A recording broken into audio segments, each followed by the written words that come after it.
Good morning, Canada. Welcome back to another episode of Question Pierre. Today is November 18th. What? 2024? Dude, where the heck has the time gone?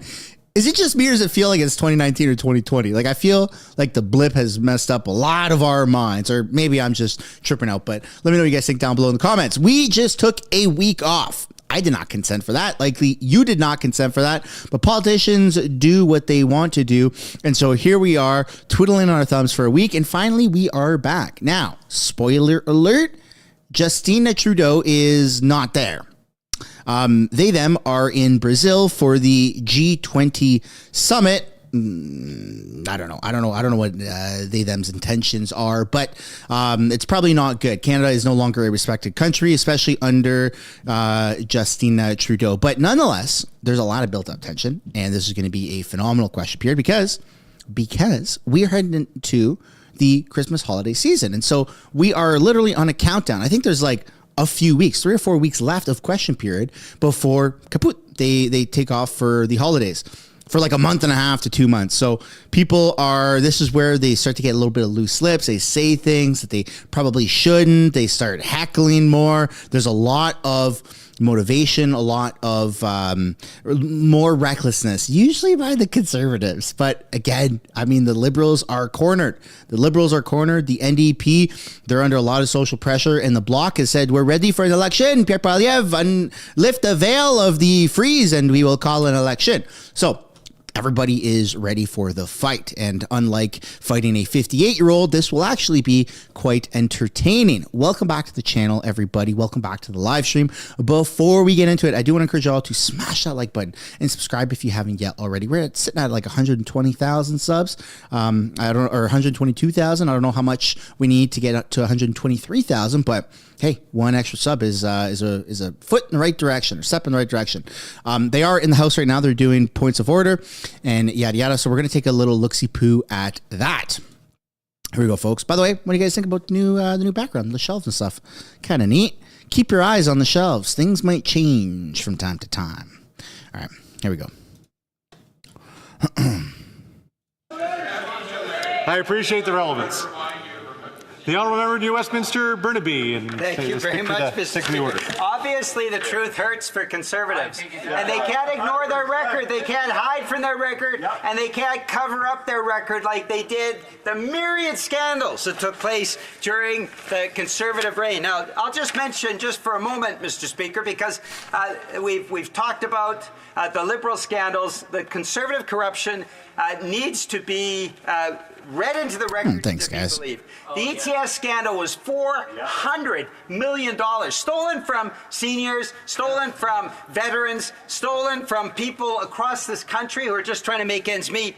The G8 scandal was $1 billion. You'll remember the gazebos, Mr. Speaker, and you'll remember how the Harper regime shut down any inquiry into that. They didn't care about taxpayers' money then. Phoenix pay scandal, $2.2 billion. The Liberals, ill-judged, continued on with the Phoenix pay scandal, and we see the results even today, Mr. Speaker. But that's $2.2 billion, and Conservatives wear that. The anti-terrorism funding. You remember that paper trail that just disappeared, $3.1 billion. Now, you put all those numbers together, that's $7 billion, Mr. Speaker, misspent. No Conservative has ever apologized for it. No Conservative has ever said, we were wrong to misspend billions and billions of dollars. We were wrong to shut down Parliament so that we couldn't get to the bottom of it. This is something that we apologize for. I just want to hear one Conservative MP stand up and apologize for depriving veterans of basic services, forcing seniors to work years longer, slashing health care, slashing public safety funding so that, of course, criminals could prosper because there were no more crime prevention centers. The RCMP was cut back. CBSA was cut back. And Conservatives have never apologized for that. Their record is absolutely deplorable.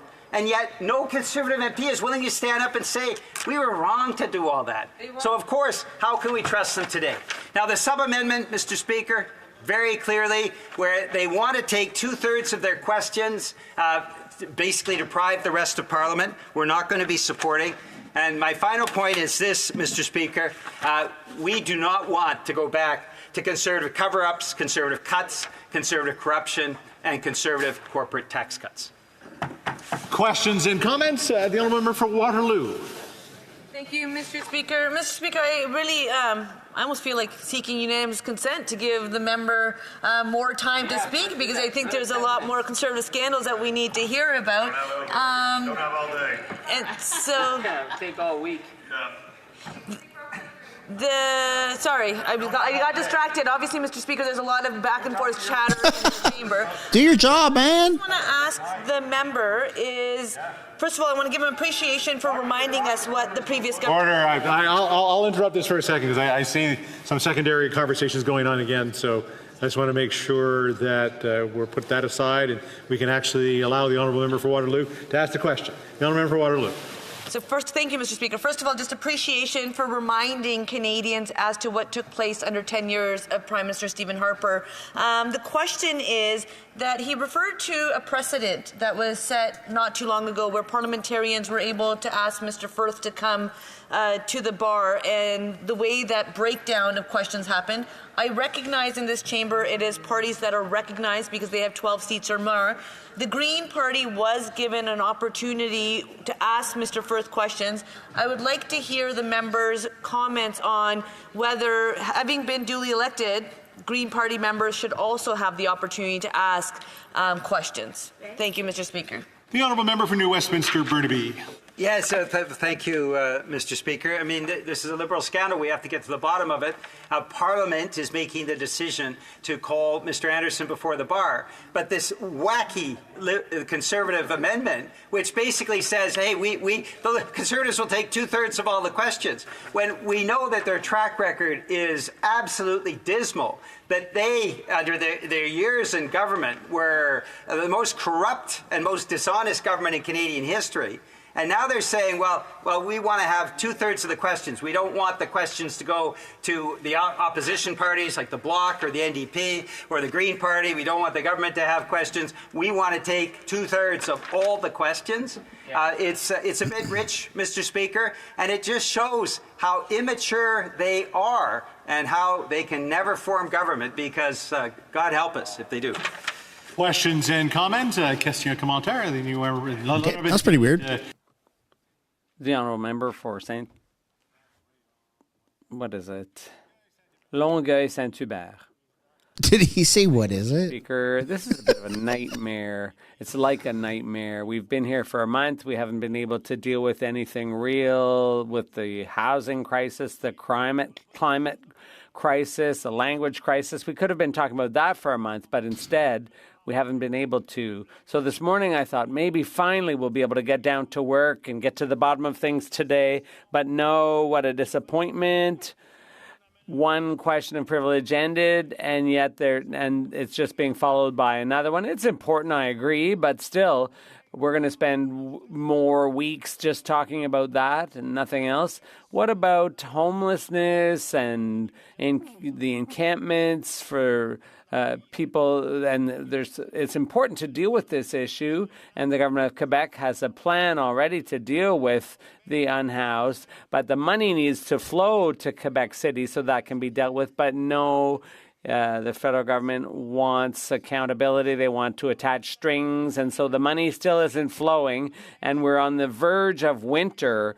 And if we want to put pressure on the Liberals so that the money flows, so that the money can be invested in Quebec to put an end to the encampment for winter. In Quebec. Why can't we do that? Specifically in Quebec, right? Westminster Burnaby. Thank you very much, Mr. Speaker, and I have a lot of respect for my colleague.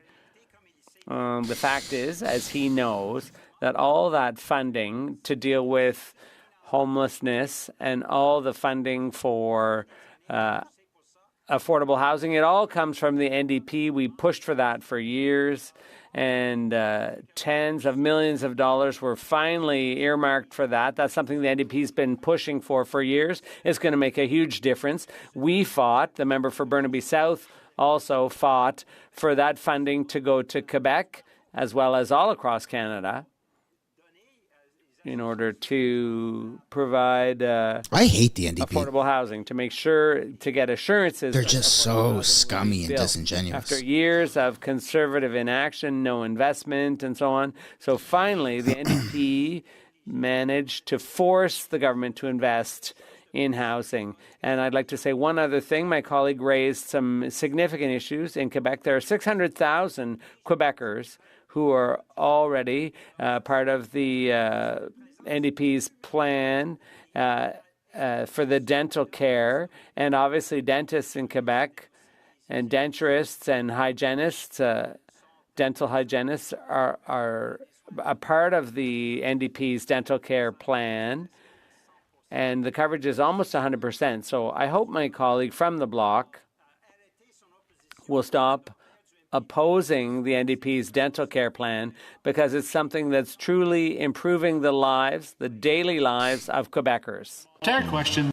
Questions and comments? Member for Courtney Alberni. Well, thank you, Mr. Speaker. And I'm really grateful to my colleague for his speech, but also talking about the importance of supporting veterans. Here we are, all of us MPs coming back from our ridings where we went and paid respect to those that served in the military and RCMP, put their lives on the line to protect us, Mr. Speaker, and serve our country. But, Mr. Speaker, I'm glad he talked about the amnesia down the bench here on the Conservative side, where the leader of the official opposition, who was in cabinet, Mr. Speaker, cut a third of the employees at Veterans Affairs, led to a backlog of tens of thousands of veterans with disability seeking disability benefits, Mr. Speaker, that are waiting for their support that they need.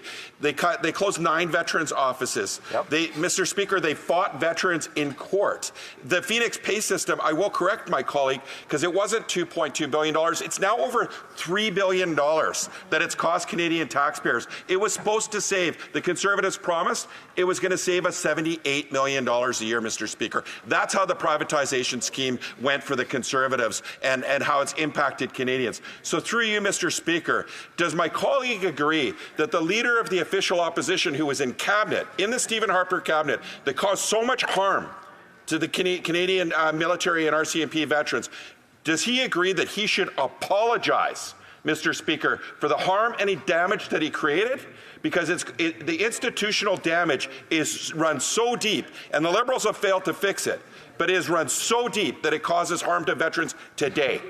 The honourable member for New Westminster Burnaby. Thank you very much, Mr. Speaker. And I wanted to praise the member from Courtney Alberni. I've been in his riding right across the length and breadth of Courtney Alberni. He stands for his constituents, and he stands up for veterans, Mr. Speaker. He's one of the loudest and strongest and most passionate voices for veterans in our country. And at a time when we're just coming out of Remembrance Day commemorative ceremonies, it is so important to have his voice, as he has been so eloquent for so long, on supporting our nation's veterans. We send them overseas to fight. Often, it drives me nuts. It drives me nuts that these people are talking about our veterans like they give a crap. I hate it. It really, really irks me. To get the supports from Veterans Affairs that they deserve. That they, from a grateful country, there's no Canadian that would stand up and say, no, we're going to deprive veterans of those essential services and supports. But yet, the member from Carleton and all the Conservatives that were present in that despicable Harper regime slash those services, force that person with a disability to travel sometimes hundreds of kilometers to try to get the basic services that they deserved. They put their lives on the line for the country, and Conservatives gave them the back of the hand, and every single Conservative MP should hang their head in shame. Questions and comments? The very patient member for Avalon. Thank you for that. I have been patient, Mr. Speaker, because I listened to a good part of the member's speech, and he was quick to throw darts at the Liberal Party, who were the government of the day. He was quick to throw darts at the government, former Conservative government, but he didn't throw any darts back at the NDP. And you would know, but they were squeaky clean. They had the scandal of office rentals that went to court, and they all were ordered to pay back the money. So I wonder, has he and all the NDP members paid back the funds from the scandal that they had? The honourable member for New Westminster Burnaby.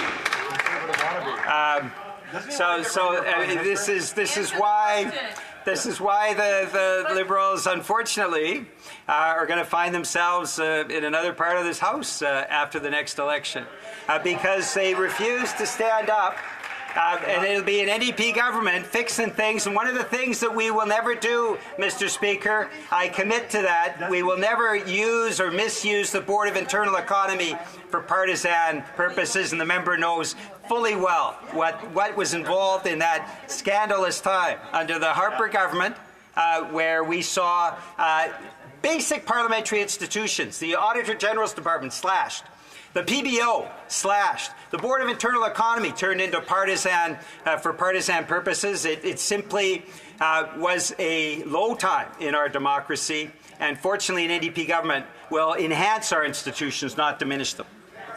Reprise du débat, continuing debate, and for a whole 12 minutes, the honourable member for Bradford Brant. Thank you. Uncle Brock, let's go. It is always a pleasure to rise on behalf of the good people of Brantford Brant. But here we are, another day, yet another Liberal scandal. This time, a member for Edmonton Centre, a cabinet minister, who finds himself embroiled in yet another scandal that seems to be growing legs, Mr. Speaker. And what a legacy for this Prime Minister and members of his government to take with them when they are defeated in the next general election. A legacy of being the most corrupt, the most unethical government Canada has ever seen. But, you know, this is not what the Prime Minister promised Canadians. In 2015, he talked about sunny ways, talked quite a bit about sunny ways, and in fact followed that up with an open letter to Canadians dated November the 4th, 2015, and I want to highlight certain passages. Canadians need to have faith in their government's honesty and willingness to listen. That is why we committed to set a higher bar for openness and transparency in Ottawa. But in order for you to trust your government, you need a government that will trust you. When we make a mistake, as all governments do, it is important that we acknowledge that mistake and we learn from it. We know that you do not expect us to be perfect, but you expect us to work tirelessly and to be honest, open, and sincere in our efforts to serve the public interest. He finalized the letter by saying this, Mr. Speaker: I am committed to leading an open, honest government that is accountable to Canadians, lives up to the highest ethical standards, brings our country together, and applies the utmost care and prudence in the handling of public funds. What an absolute joke, let alone disgrace to the Canadians who voted him into power into 2015. Because we've seen nothing but an open, honest, ethical government. And just to name a few of the scandals that we have discussed over the last 9 years, we all remember Gropegate. We remember Elbowgate. We remember blackface, with the Prime Minister not even remember how many times he wore blackface. Oh my God. We all remember the disgraceful comment to an Indigenous proud woman at a fundraiser: thank you for your donation. We remember the experience it differently. Point of order to the honourable member for Timmins James Bay.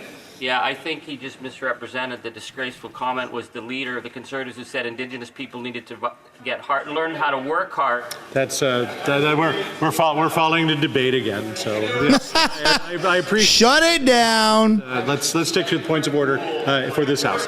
The honourable member for Nothing to say about the blackface, eh? disrupting all the time.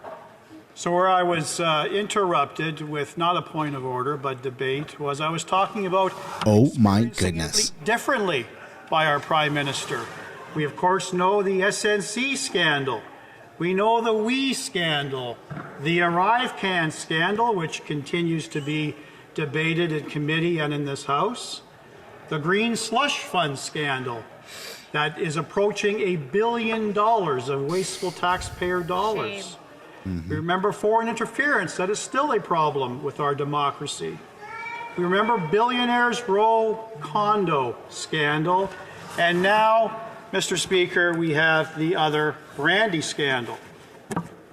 For the past 9 years, this Prime Minister has led the most ethically compromised government in Canadian history.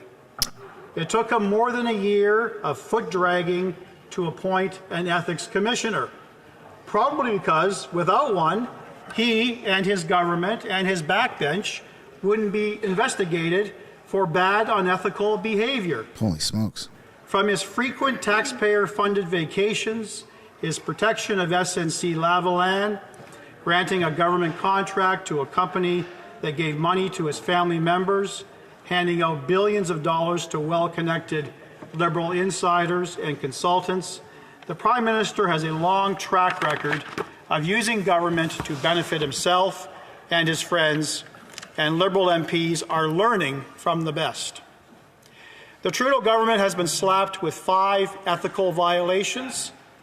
The Honourable, you can't use the name Trudeau. Yes, thank you for that. The Prime Minister. Prime Minister. Mr. Speaker, has been slapped with 5 ethical violations, the most in Canadian history. Time after time, this Prime Minister has shown total contempt for our ethic laws.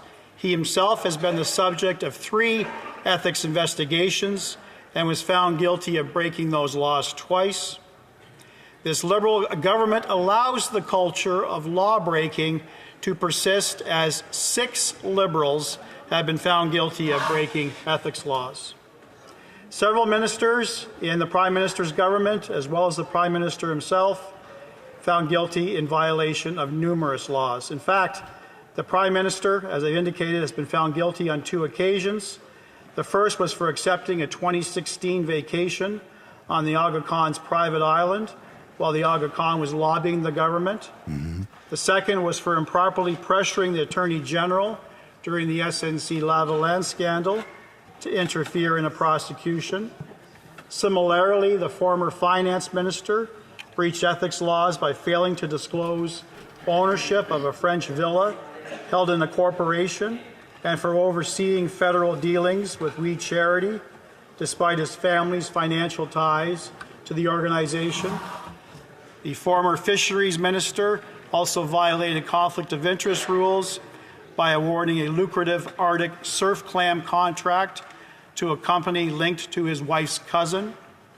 And additionally, the Minister of Small Business was found guilty of violating ethics laws for awarding a contract to a firm co-owned by her friend Amanda Alvaro. These cases, Mr. Speaker, underscore persistent issues of ethical lapses within this government. After 9 years, it is now the member for Edmonton Centre, the employment minister, who is caught yet in another ethics scandal. While serving as minister, just by way of background, Mr. Speaker, he co-owned GHI, Global Health Initiative, Imports, a company that secured questionable government contracts. Despite claiming to step away from the business, evidence leads to his continued involvement, ultimately violating ethics rules. His former business partner, Stephen Anderson, is now facing fraud charges, raising further questions about the misuse of taxpayer dollars.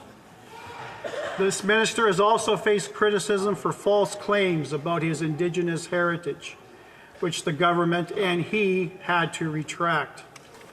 This, combined with his ties to a lobbyist who secured $110 million in federal contracts and his company's receipt of $8 million in contracts, shows a pattern of misconduct. Canadians, Mr. Speaker, deserve accountability, but this Liberal government continues to protect its own instead of delivering solid, ethical leadership that Canadians expect. Before I get into the crux of the speech, I want to share for those listening that the conflict of interest requires cabinet ministers to divest their controlled interests either by selling them or placing them in a blind trust within 100 days of their appointment. It also forbids them from having any management or control over the trust assets. A minister would then be found breaking the law if he was found to have either managed or controlled the trust assets or the day-to-day business of the company itself. And I'll get into that later on in my speech and how it bodes very poorly for the Minister of Employment. So how does this all start? The mysterious Randy texts are at the heart of the probe in the Employment Minister's shady business dealings. A year after he joined the federal cabinet, revelations came about questioning about his involvement with GHI. When appearing at the Ethics Committee, the minister repeatedly denied that he was the Randy in question and stated that he never had any operational role in the company that he co-founded since his re-election in 2021, even though he still owns half of the shares in a number company that he in fact disclosed to the Commissioner. The first set of text messages obtained by Global News showed that Stephen Anderson, the co-founder of GHI, transferred an urgent message from a certain Randy to a Melvini Gwawi, principal of a PPE company in California, to send a wire transfer of $500,000 to secure a large shipment of nitrile gloves. The quote reads, and the text reads, "Additionally, Anderson, it takes 10 seconds to complete a transfer. I am telling you, we are not allocating like this. Please reach out and see what the reason is now. You assured me this morning that this was done first thing and allowed you to hold the stock today. It's midday and nothing is completed," reads the text. The message ends by telling Anderson to be ready in 15 minutes for a partner call.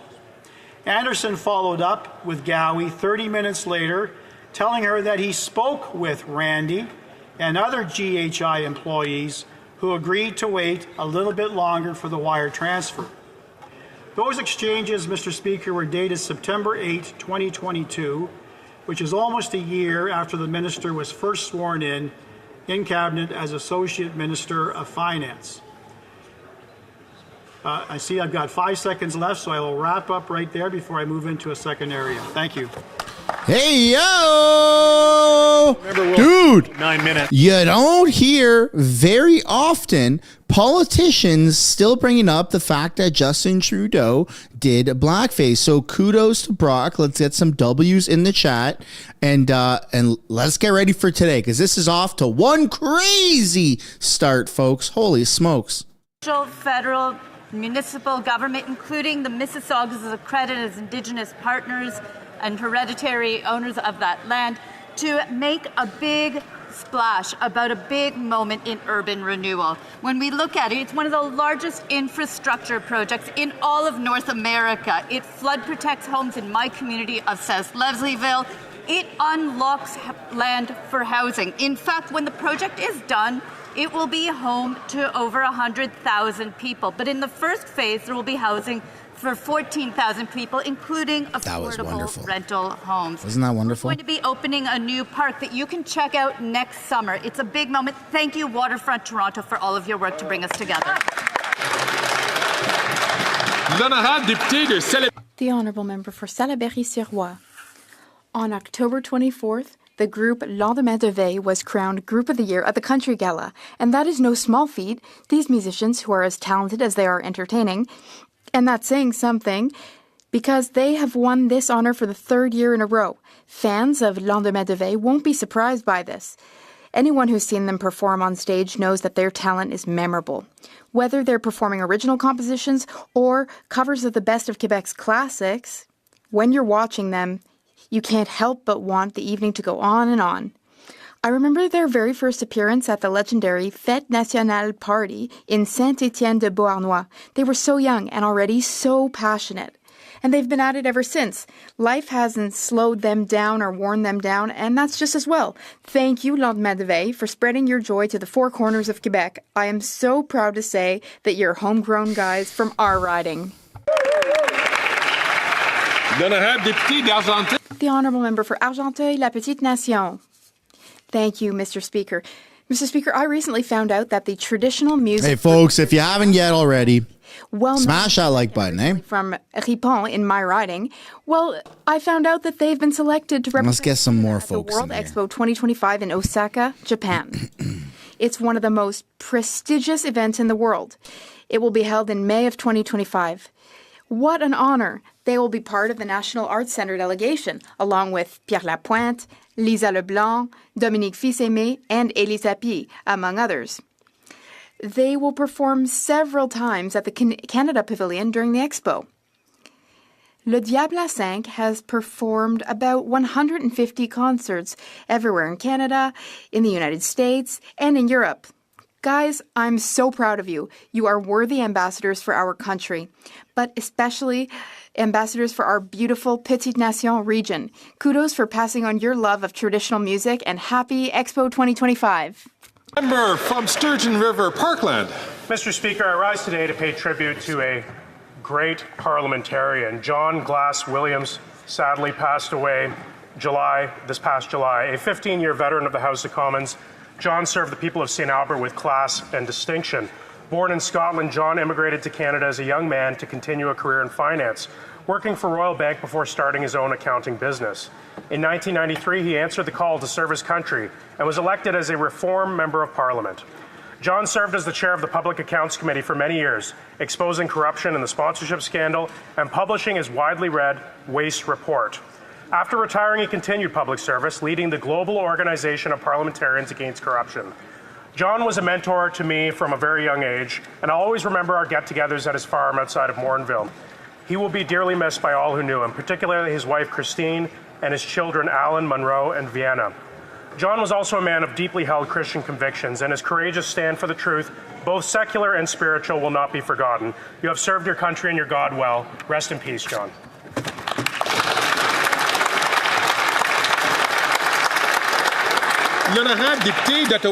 The Honourable Member for Ottawa-Vanier.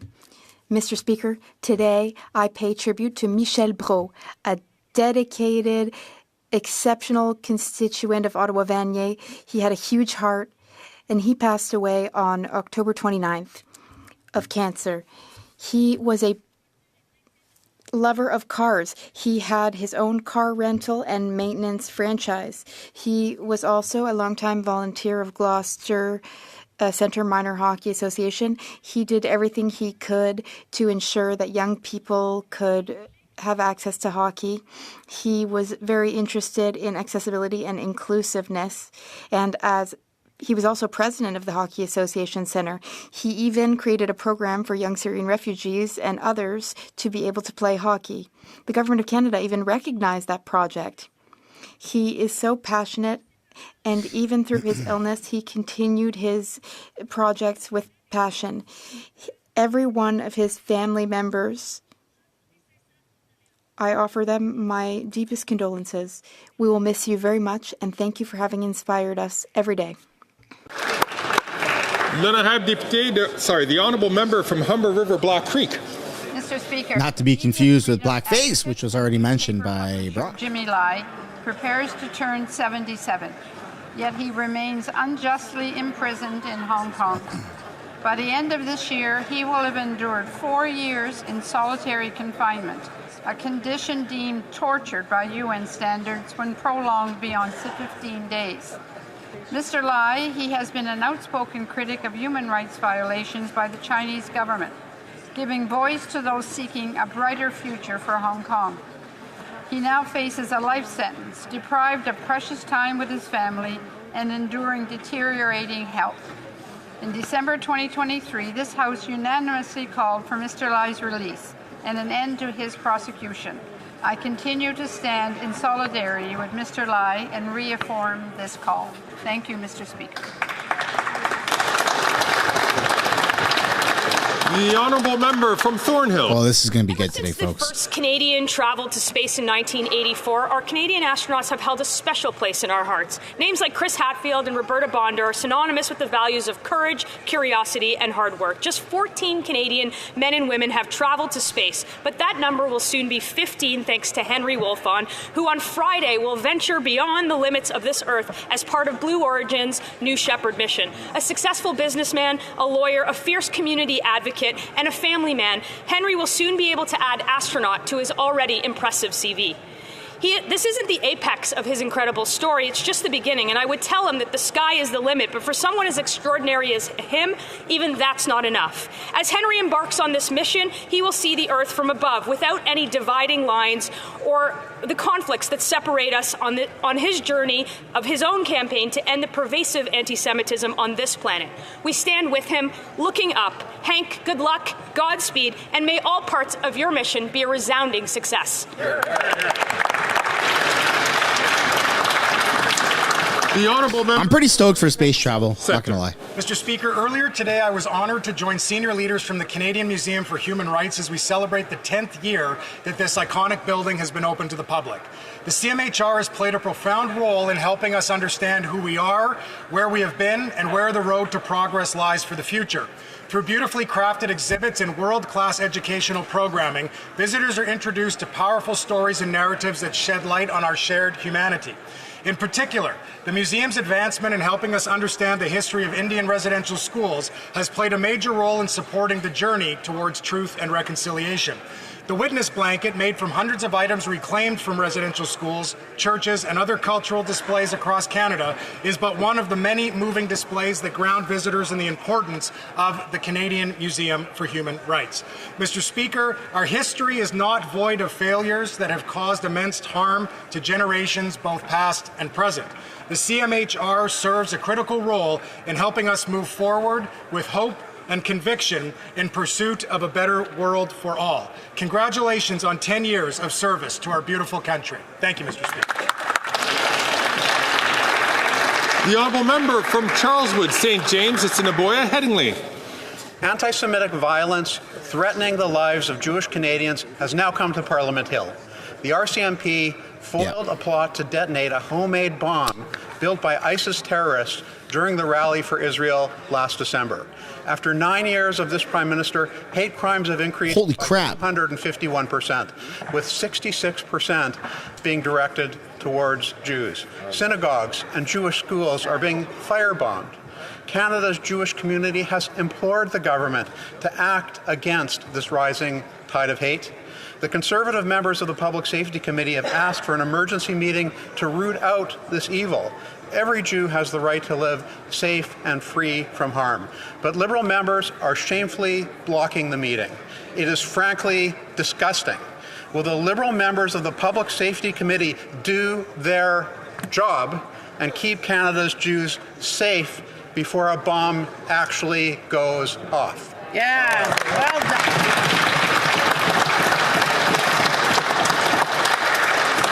The Honourable Member for Montmagny-Lillet, Kamouraska, Rivière-du-Loup. Mr. Speaker, 9 years of this Liberal government means 9 years of failure when it comes to housing. The Liberal government Party doubled rent, mortgage payments, and down payments. A recent Habitat for Humanity survey revealed that 88% of Canadian renters feel that access to home ownership is out of reach for them. And 75% of those surveyed feel that they have to sacrifice basic needs like food and education in order to... Thanks, Glenn. It's a disgrace that this should be occurring in Canada, Mr. Speaker. In the throes of a housing crisis, Quebecers are no longer getting by. Last week, the Journal de Montréal reported that a Montrealer, after a 30-year career... Matthew Gallagher with the 5 saying, stay strong and put Canada first, no matter your political stripe. Rent payments that are too high. Hopefully we're heading into a big bull market for just pro-Canadian rhetoric. There was a chiropractor. He worked as a chiropractor for 29 years, but then he needed to go and live with his parents. That was his only option.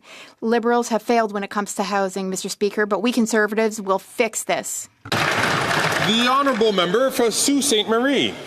Speaker, Christmas is still more than a month away, but Conservative MPs have already written to the big guy with great enthusiasm. Affiliates Avenue Consulting with the $1. No with message. housing Thank you. accelerator money that their communities will need to build new homes. Tell Billy he should be. Pierre should absolutely be in the House today. Communities have been grinched by the leader of the official opposition. Slinking down the chimney, the Grinch has removed all their hope, and not even Cindy Lou Who can change the Grinch's mind these days. Only 6 affordable homes for Canada, says the Grinch. But Speaker, don't you worry, the big guy is leading the chorus and is delivering the homes that Canada needs, like in Sault Ste. Marie, where we're building and refurbishing over 1,000 homes. Here, here.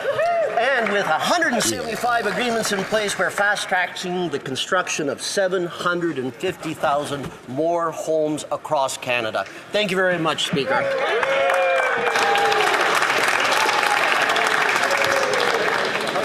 Order. The honourable member from Algoma, Manitoulin, Kapuskasey. Mr. Speaker, Canada is home to some of the planet's most vital resources. Chief among them is our abundance of fresh water. Our Great Lakes, aquifers, and rivers are a critical part of our ecosystem and economy. Managing our water sources sustainably is vital, particularly in the face of potentially unsustainable industrial usage. Selon une étude... According to a study by Statistics Canada, industrial water use accounts for 91.2% of total water use across our country, and it continues to climb. The government recently launched the Canada Water Agency. Its mandate must remain focused on keeping a close eye on how climate change and industrial policy is impacting our freshwater resources, particularly after the American president-elect commented on diverting Canadian water to the U.S. In Algoma, Manitoulin, Kapuskasey, Lake Huron, Lake Superior, and hundreds of lakes and rivers and aquifers will be impacted by this work. We must treat this issue with urgency in order to protect and manage this vital resource for generations, Mr. Speaker. Thank you. L'honorable député de Lac-Saint-Jean. The honourable member for Lac-Saint-Jean. You guys ready for this today or what? Mr. Speaker, Erwin Kotler has been living under police protection for over a month. That's what the Globe and Mail reported this morning. And this is because an authoritarian regime wants him dead. Mr. Kotler campaigns for human rights and against racism and anti-Semitism. He has incurred the wrath of the Iranian regime by calling for the Guardians of the Islamic Revolution to be placed on the list of terrorist entities in Canada and elsewhere in the world. The Guardians of the Islamic Revolution, who were involved in preparing the October 7th attack and who are responsible for the deaths of young women in Iran. We will never accept that people, regardless of their beliefs, should have their lives endangered because of their opinions. We unreservedly condemn the death threats against Mr. Kotler, and we condemn the Optic Brave Wolf with 5 saying, political assassination. Terry Sheehan, sorry you only built one duplex complex after tearing down a school. He's wrong. Oh, that's wrong. The honourable member from Northumberland, Peterborough. Oh, that's real wrong, eh? Mr. Speaker, during his taxpayer-funded stay in South America, the Prime Minister attacked Canadians for not liking his costly carbon tax and even accused them of spreading misinformation. Meanwhile, his radical Environment Minister not only plans to quadruple the carbon tax, but also to introduce a brand new one, a global shipping tax. That's carbon tax number 3. All the while, Canadians are lining up at food banks and struggling just to get by. Mr. Speaker, enough is enough. Canadians are fed up with this government's high tax, high spend, high hypocrisy agenda. It's time to elect a common sense conservative government. It's time to restore the promise of Canada. It's time for a carbon tax election.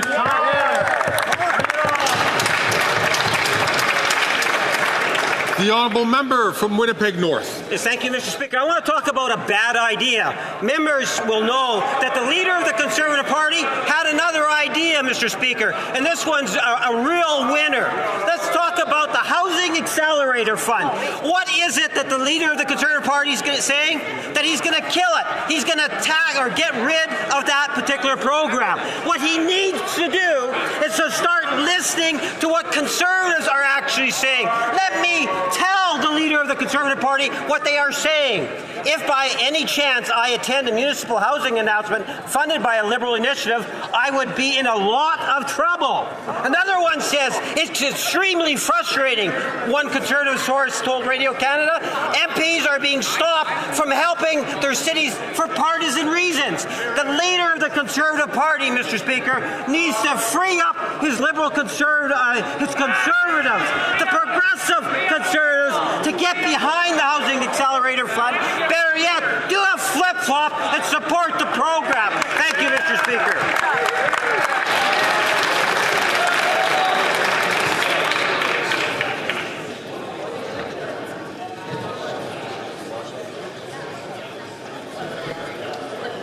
Here we go. Order. Oh, here we go. Oral questions. Oral questions. Cast shows on. Honorable Leader of the Opposition, soon to be next Prime Minister of Canada, Pierre Poilievre. The Prime Minister is still acting like a firefighter who's setting fires. Now he's blaming immigration on bad actors instead of himself. He decided to open the door to 725,000 asylum seeker requests in 5 years. He approved a 211% increase in international students. He allowed foreign workers in communities with high levels of unemployment. If there are bad actors, should he not look in the mirror? The Honourable Minister of Immigration. Black actors. Bad actors. Sorry. Thank you very much, Mr. Speaker. Oops. I think that Canadians expect any responsible government to take decisive actions. And you saw the levels I tabled last week, a 20% decrease in permanent resident. And the PBO himself has said that we have to meet our housing needs. And the member across the way wants to go to election. He has no plan. Perhaps in terms of math, he said that they'll build 6 units and he can count to 6. So, the Honourable Leader of the Opposition.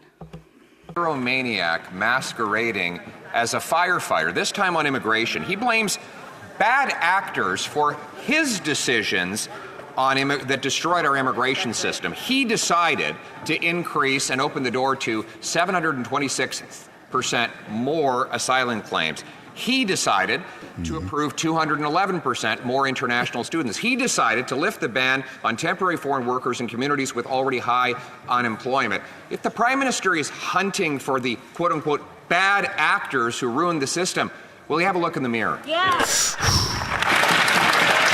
Bad actor and drama teacher. Refugees and citizenship. Mr. Speaker, I don't think we'll take any lessons from someone who spent the last 20 years lighting fires in the House of Commons. That's it. We put forward a plan 2 weeks ago to reduce immigration levels by 20%. Canadians expect us to be responsible and to react to their needs. That's what we're doing with this plan. The Parliamentary Budget Officer himself has said that this new plan will reduce housing needs by 50%. That's what Canadians want. It's responsible. The Honourable Leader of the Opposition. Mr. Speaker, the Employment Minister first denied that he and his company were profiting off government business, and then text messages showed the contrary.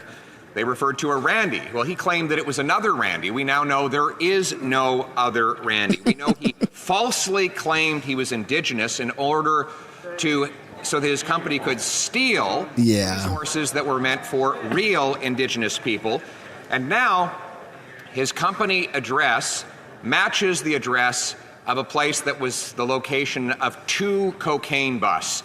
Any one of these things would be a resigning offense. Why won't he resign now? Oh, yeah. Here we go. Pierre ain't joking around today.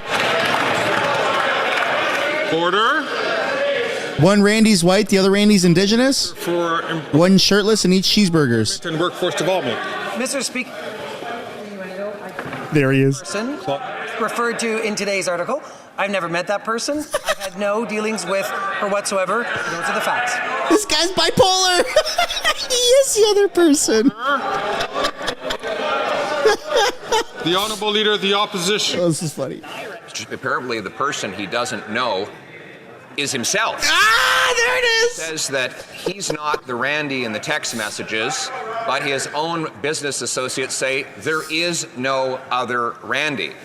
He says that he said that he was Indigenous in order that he could get grants and contracts that were meant just for Indigenous people. Now he admits he's not Indigenous at all. And now while his company has the same address as a place that has 2 cocaine busts. He says he doesn't know the person involved in that address either. Does this minister even know who he is? Wow. The Honourable Minister for Employment and Workforce Development. Mr. Speaker, the article states... And ask all members, please. There's the Honourable Minister for Employment and Workforce Development from the top. Mr. Speaker, I don't know the person referred to in the article today. I've never met her. I've had no dealings. Never met her? However, the article states that fact, and that is the fact. Whoa, what do you mean never met her? The Honourable Leader of the Opposition. After the Prime Minister took his private jet, burned 105 tons of jet fuel, and emitted 300 tons of greenhouse gases to go down to Brazil, he claimed that Canadians who are opposed to his carbon tax are just confused by disinformation. No, Canadians aren't stupid, Mr. Speaker. They know that the Parliamentary Budget Officer has calculated that 100% of middle-class Canadians pay more in the tax than they get back. The Prime Minister already also said, though, that this will be the subject of the next election. I couldn't agree more. So why don't we have a carbon tax election now? There you go. Call the election.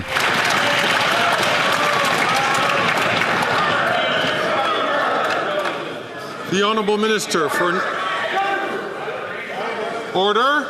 Order. He wants to mute the mic, but he won't. For Resources. And thank you, Mr. Speaker. Once again, it would be nice if the Leader of the Opposition was not spouting disinformation and misinformation in the House. At the end of the day, 8 out of 10 Canadian families, the vast majority of Canadians, get more money back. It is those that actually live on the most modest incomes that are the best off as a result of the price on pollution. But I would also say it is a price on pollution. It is about addressing climate change, something that organization across the way simply has no idea how to do and does not care.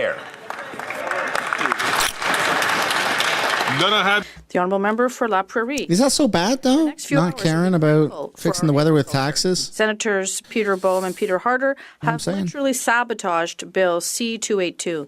They amended it to prevent it from protecting supply management in existing trade agreements. Imagine, while Donald Trump wants to reopen NAFTA, these guys want to serve him supply management on a silver platter.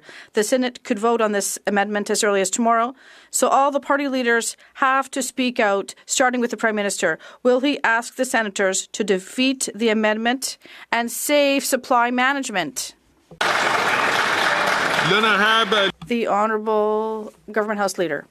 Thank you, Mr. Speaker.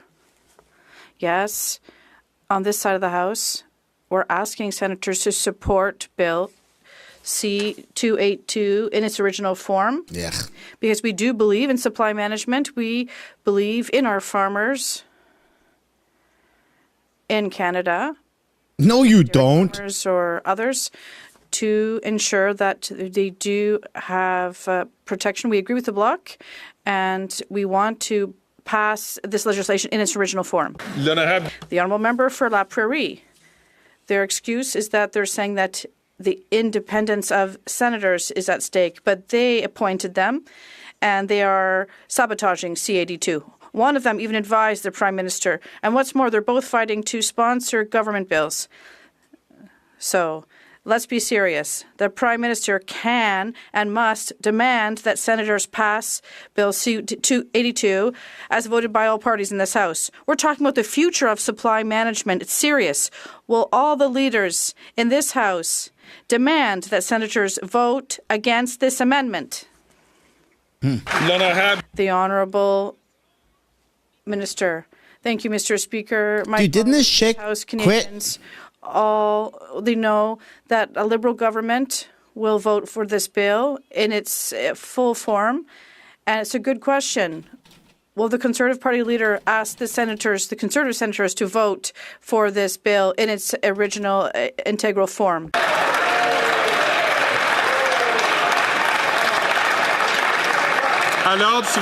Order, please. The Honourable Member for Rosemont-La Petite Patrie. Mr. Speaker, people are having a hard time making ends meet rents have doubled, and grocery prices just don't make sense anymore. Clearly, the Liberals have let people down. And the Conservatives, they're going to cut everything, including the Canada Child Benefit and dental care. Who's going to pay the price? Quebecers. We at the NDP are going to eliminate taxes on basic products like food, hydro, internet, and cell phone bills. Will the Liberals eliminate the GST on basic necessities? The Honourable Minister of Public Services and Procurement. I don't think I trust them to eliminate taxes on anything. My colleague is right in terms of the importance of supporting the middle class and all those who are working hard to join it. And that is why it's really sad to see the Conservatives voting against dental care. And the NDP also worked really hard to put it in place. So 1 million Quebecers now have their dental care card, and they want to move forward with this in 2025. We're going to sign up more Quebecers and Canadians between 18 years and up. The honourable member from Vancouver Kingsway. Mr. Speaker, working and now middle-class families are cutting back on their groceries. They're getting less and getting gouged at the till by greedy CEOs. Liberals let this happen and are letting families down. Conservatives will cut and cost families even more. They'll take away important services like dental care, costing families thousands of dollars a year. The NDP's tax-free essentials plan removes the GST from grocery items to bring families relief. Will the Liberals take the tax off grocery items so Canadians can get a break?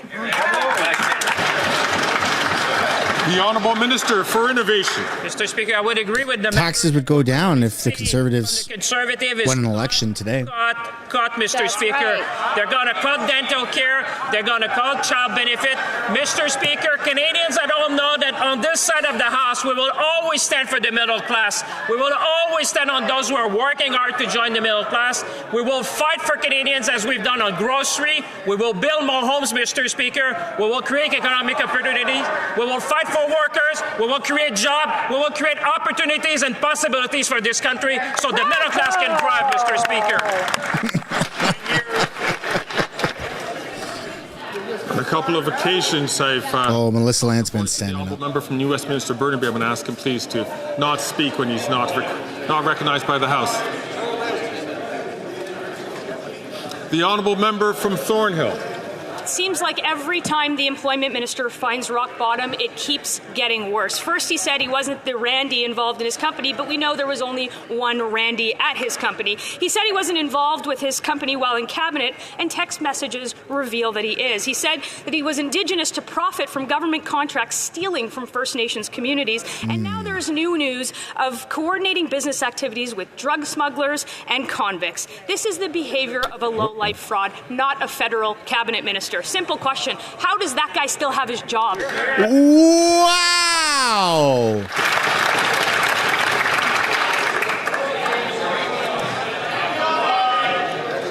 Order. I mean, it is greasy. It's greasy for just a regular person. It's super greasy for a federal MP to have done this. Employment and Workforce Development. Mr. Speaker, despite the innuendo, here are the facts. I don't know the person in question. I never met that person in question. And Mr. Speaker, those are simply the facts. The article even says that I've never met the person in question. Thank you, Mr. Speaker. This dude isn't going to be able to handle the pressure. They keep pressing, he'll crack. Speaker, here are the facts. He flaunts the ethics rules. He claims a false identity. He gets caught in a web of lies. That's what the Prime Minister rewards after 9 years. With each passing day, we find out more about the Employment Minister's scams and schemes, and we learn that he's just a phony and a fraud. Canadians want to know. Indigenous communities who stole from him, who he stole from, want to know, and Liberal backbenchers want to know when the Prime Minister is going to fire that cabinet minister. Put some W's in the chat for that one. The Honourable Minister for Employment and Workforce Development. Thank you, Mr. Speaker. I don't know the person in the article from today. I've never met the person in the article from today. Those are the facts. Mr. Speaker, the Conservatives may not like it, but it's actually in the article that I don't know the person in question. Never met them. The honourable member from Leeds, We don't believe you. and Rideau Lakes. The Liberal minister from Alberta is a fake and a fraud. He said he was not the Randy involved in his company, but we know that there's only one Randy. He said he wasn't involved in his company at the cabinet table. I'm going to ask colleagues. Today we've been skating close to the line in terms Whoa! colleagues. What are you gonna do? Mute it? Look at him. Look at his twitch. He's like, I want to mute the mic. My comment again, if you would give me the privilege. I'll do another petition. At several occasions today, we've been skating close to the line in terms of what's acceptable. He's trained. The honourable member from Leeds Grenville, I think, has skated over that line and accusing. We did it, guys. Can I ask the honourable member to withdraw that comment? We did it. His question. Restart, Speaker, that this Liberal minister from Alberta has been implicated in fraud and media reports. Today, we've seen that. It's very clear. I'm just going to, I'm not certain if I was having trouble hearing the member. I don't think I heard the withdraw. If you could withdraw and start again, I'd appreciate it. If members were not to take the floor while a member is being recognized, the speaker will be able to hear the member. The honourable member from Leeds, oh my goodness, and Rideau Lakes. Withdrawing the previous words, Speaker, will talk about this Liberal minister from Alberta who has been implicated in media reports in fraud. Some of them he's even apologized for. He misrepresented his identity, claiming to be Indigenous, trying to steal contracts from people who are in fact Indigenous. This same minister said that he wasn't the Randy at his own company. We know that there was only one Randy at that company. It's pandemic profiteering. We know that there's allegations of fraud. Why is it that this Prime Minister just won't fire that minister?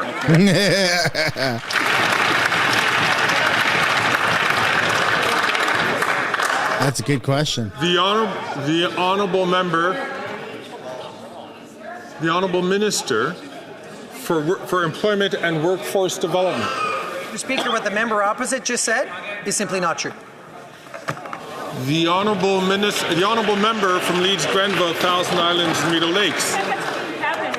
It's unbelievable that with the cocaine connections to the Liberal minister from Alberta, that those Liberals, that Prime Minister, want to allow him to continue to be in cabinet. He said that he was Indigenous to try and steal contracts from individuals who are Indigenous. That's okay as long as you are a Liberal. The company is involved in more than half a dozen lawsuits because of fraud, and that's okay as long as you're a Liberal. They came before committee and said things that we now know weren't true, like it must have been some other Randy. If he won't resign, why won't this Prime Minister fire that fraudster? I had Bannock a few months ago. Give me the grants too. Je suis Randy. Is that how that works? Am I allowed to do that? Can I say that? Am I going to get canceled? Last possible moment. Then Randy should also get canceled. Should not be considered.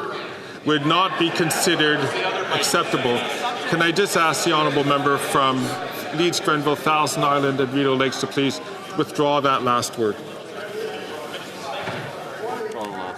I'll withdraw the last word. He should be fired. The honourable member, the honourable minister for Employment and Workforce Development. Mr. Speaker, what the member opposite said, once again, is not true.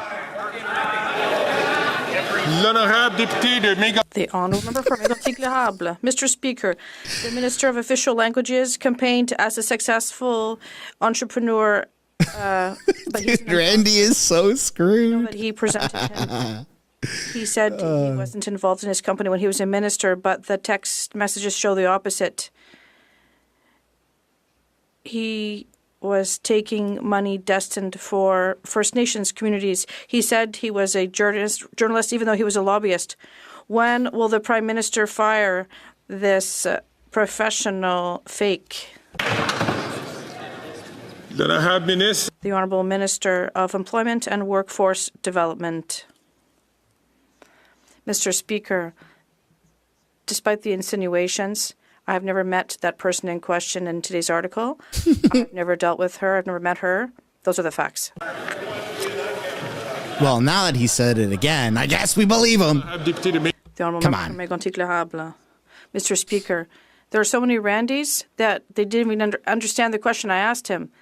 But the Minister of Official Languages presented himself as a successful entrepreneur and journalist. But he said he worked for Radio Canada and Les Affaires. And even the editor-in-chief of Les Affaires said it was obvious he wasn't a journalist. He was uncovered, even though the Prime Minister made many efforts to protect him. When will the Prime Minister fire his fake minister? The Honourable Minister. Mr. Speaker, the statements of that member are false. That's it? Okay. À l'ordre, s'il vous plaît. Order, please. Saint-Jean. The Honourable Member for Lac-Saint-Jean. Mr. Speaker, the Prime Minister is unable to acknowledge that he's responsible for the crises caused by the rapid increase in immigration. Even in his mea culpa yesterday, he was still looking for someone to blame. It's the pandemic's fault. It's the fault of businesses or schools. Yet he's the one who issued every permit. He's the one who took over McKinsey's immigration targets despite our warnings. He's the one who raised the targets to 500,000 people a year despite warnings from his own civil service. When will he finally admit that he's the one who's responsible? The Honourable Minister of Immigration. Mr. Speaker, I think the member has spent a little too much time in Ottawa to say that the federal government controls absolutely everything, but he knows in full well that the government of Quebec also controls things. We do have our side of the responsibility. The Honourable Member for Lac-Saint-Jean. It's not as if anyone had told him to be careful with the immigration targets. His own officials warned him back in 2022 that his immigration thresholds would exacerbate the crises in housing and access to public services. The Bloc has been warning him for years that taking on the Century Initiative's immigration targets would be totally irresponsible. Quebec has been warning him for 2 years that our welcoming capacity has been exceeded. Does the Prime Minister realize now that we wouldn't be facing the current crisis if he had listened and thought things through instead of insulting everyone? Wow. The Honourable Minister of Immigration, Citizenship and Refugees. Well, in terms of their ability to welcome people, if we had listened to provincial governments, there might have been a significant increase, because the last time CAC mentioned this, when they made decreases, they had, well, now they're facing the situation with the international students, and it's a shared situation. The Honourable Member for Lac-Saint-Jean. It's confusing. The Prime Minister couldn't have just acted faster on immigration. He should have acted faster. He should have considered the capacity of the country before drastically increasing the population as he did. Second, he should have listened to all the people's warnings that it wasn't working, but he was too blinded by his own multiculturalist pipe dream to base his immigration policies on facts and reality. Does he realize that yesterday's mea culpa is far too little, far too late, and far too easy after so much irresponsibility? That's a long go, man. The Honourable Minister of Immigration, Citizenship and Refugees. Let's remind everyone of the facts. Since 2009, the Quebec government tripled immigration in some areas that they control. These are the facts. We're going to work together to reduce this. The plan that I put forward last week proposes a 20% reduction. It's responsible. It's important. It's what Canadians and Quebecers are asking us for. The Honourable Member from Sherwood Park, Fort Saskatchewan. The Minister from Edmonton is a fake and a phony. Whoa. He said that he was Whoa!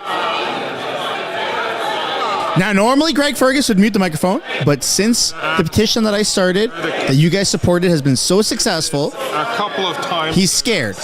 He's scared to mute the microphone. Keep that in mind.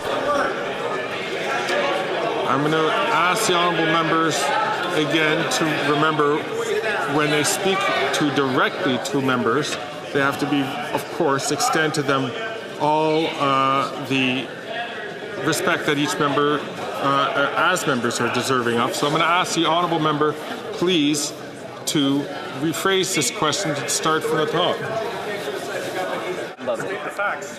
Mr. Speaker, this minister deserves to be criticized in the People's House, the House of Commons. Wow. Randy involved in this company. We know Throw some W's down. at the company. He said he wasn't involved in the operations of the company, but text messages reveal that he is. He said he was Indigenous to profit from government contracts, trying to steal from First Nations communities. When will the Prime Minister fire this phony for making false claims to steal from First Nations? Yeah.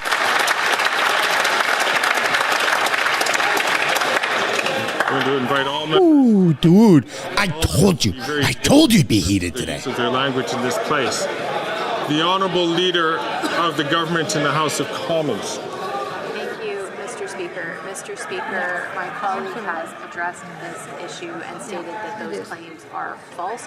Mr. Speaker, we addressed the fact that that business was never listed as an Indigenous business on the procurement site. Speak up. In fact, received no funding from the Government of Canada. Thank you, Mr. Speaker. Good answer. Freeland, good job. Good job. So in this instance, he's muting the microphone because the chair is speaking to the other funny dude in the pirate costume. That's all right. The Honourable That's Member all right. from Sherwood Park, I'll allow it. Saskatchewan. The company did actually receive funding from the Government of Canada. The Minister of Employment's business partner claimed that their company was fully Indigenous owned. How would he have gotten that impression? Maybe because the Liberal Party repeatedly said that the minister was Indigenous. Now, it is possible to get kicked out of the Liberals' Indigenous caucus, not for corruption, but for refusing to participate in corruption, as Jody Wilson-Raybould found out. After 9 years, they've gone from firing the first Indigenous Attorney General to keeping the first fake Indigenous Minister of Employment. When will the Prime Minister fire this phony minister? Yeah. There you go. Look at the friggin' vampire standing up. What's he gonna say?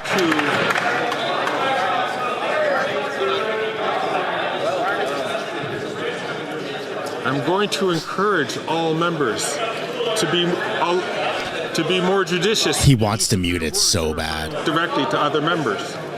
The Honourable Minister for Public Services and Service Public.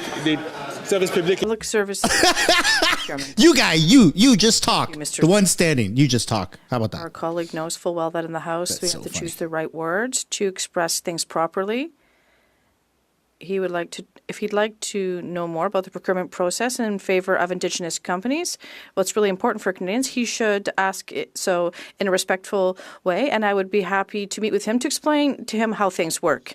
I will encourage the honourable member for Louis Saint Laurent, please, to not speak until he's recognized by the chair. The Honourable Member from Edmonton West. Mr. Speaker, the Prime Minister's only minister from Alberta is accused of being a fake and a fraud.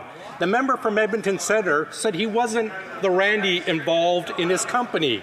Yet we know he is the only Randy involved in that company. He said he wasn't involved with his company while in cabinet, yet text messages clearly show that he was. He pretended to be Indigenous to profit from government contracts, effectively stealing from First Nations businesses. Mr. Speaker, enough is enough. When will the Prime Minister do his job and fire that minister? Look at that, man. Common sense, huh? Let's throw some W's down for support. In the House of Commons. Mr. Speaker, as I said, my colleague has addressed those issues that the colleague raises. Yo, if I fart right now, it'll be louder than her. False. Mr. Speaker, Just saying. we have stated that business was not listed as an Indigenous business and it did not receive funding through that program. Thank you, Mr. Speaker. Very good. It's not my audio. Everything is fine. It's her. The Honourable I could rip a fart. Winnipeg Centre. And it would suppress her voice. Families are getting gouged on essentials by greedy CEOs. Liberals have let families down. And the Conservatives, all they're planning to do is cut like the National School Food Program, making kids go hungry. But there's good news, Mr. Speaker. The NDP's plan to remove GST on life essentials like kids, clothing, and diapers will bring relief to so many families. Will the Liberals follow the NDP's lead and cut the GST so families can get ahead? The Honourable Minister for Families and Children. As the members rightly pointed out, on this side of the House, we're moving forward with a national school food program, which we've heard again and again the leader of the Conservative Party call bureaucracy.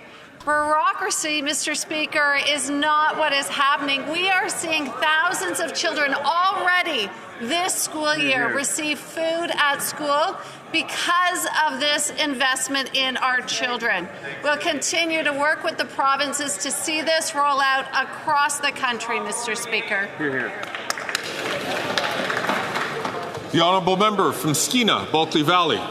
Mr. Speaker, Canadian families are getting gouged on essentials while the biggest corporations are posting massive profits. And the Liberals could have prevented this, but instead they've let Canadians down. Now, Conservative cuts would make matters far worse. In fact, cutting childcare alone would cost Canadian families up to $13,000 per child. The NDP has a plan to take the GST off essentials like home heat, phone and internet bills, kids' clothing. Will the Liberals do it? Hear, hear. The Honourable Minister for Families, Children and Social Development. Mr. Speaker, it's great to hear this member speak about the importance of the investments that we've made in childcare.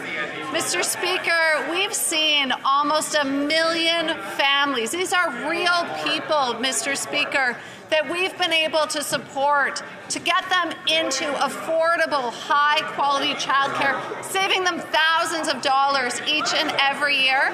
Mr. Speaker, the Conservatives have made it clear they do not support affordable childcare. They will do everything They don't support wasteless the families or wasteful spending. I'm going to invite ministers and members of the opposition to have their conversations outside and not on over the floor while someone else is speaking or has the microphone. Then the Honourable Member from Fleetwood, Port Kells. Mr. Speaker, we found out the Conservative leader is silencing his own caucus, barring them from promoting federal housing funds in their own constituencies. One Conservative MP told CBC MPs are being stopped from helping their cities for partisan reasons. Conservative MPs, like the member for Kelowna Lake Country, whose community is receiving over $31 million in federal funding through the Housing Accelerator Fund, have had a pretty rough time back in the riding. So, can the Minister of Housing, Infrastructure and Communities tell us about the impact Conservative leaders' cuts would have on Kelowna? The Honourable Minister for Housing, Infrastructure and Communities. You may have seen the news, Mr. Speaker, but last week the Conservatives had a very bad week. First, their leader went out in public to announce that he was cutting billions of dollars in funding directly to communities to build more homes, but later it was revealed that his MPs were advocating for that fund and were since banned from advocating on behalf of their communities. I don't know about you, Mr. Speaker, but my constituents want to make sure that they're the boss, not the leader of our party up here. It seems that is not true. But when we look at the example in Kelowna, let's take a look at what the mayor said. To replace this funding, he would need to look at other options like borrowing, reserves, or tax increases. Tax increases on the Conservative side, money for communities.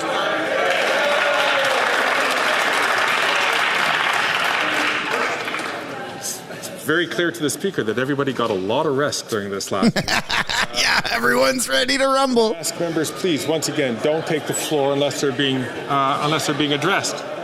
The Honourable Member, for the Honourable Member from Sturgeon River Parkland. Mr. Speaker, after 9 years, it's clear that this NDP Liberal government isn't worth the cost or the corruption. Now we have a Minister of Employment who says he sees nothing, he hears nothing, he knows nothing, but there's too much here to pass up. First, he claimed he wasn't the other Randy implicated in his business partner's text messages. We now know that he was. Then he claimed that he had no active role in his company's operations while he served in cabinet. We now know that he did. And we now know that he claimed Indigenous heritage and status, and it was a complete fabrication. These attempts to steal funds earmarked for Indigenous companies is fraudulent. When will it be enough for this Prime Minister? When will he fire this minister? There you go. I like it when Dane Lloyd speaks. Public Works and Procurement. Merci, Monsieur le Président. Thank you, Mr. Speaker. Two things. First of all, what the member just said is false. And secondly, the minister has explained himself. I don't know why he does this. What we have still not heard today is why the Conservative leader still has taken hundreds of days to get his security briefing, not just to protect himself, but to protect his own members. His only priority is to trigger an election. How can he expect to hold an election without being able to protect the security of his party and his members? From Sturgeon River Parkland. Well, Mr. Speaker, this minister keeps explaining himself, but the answers aren't coming. The minister's facing multiple scandals. We know that his company has been charged with fraud.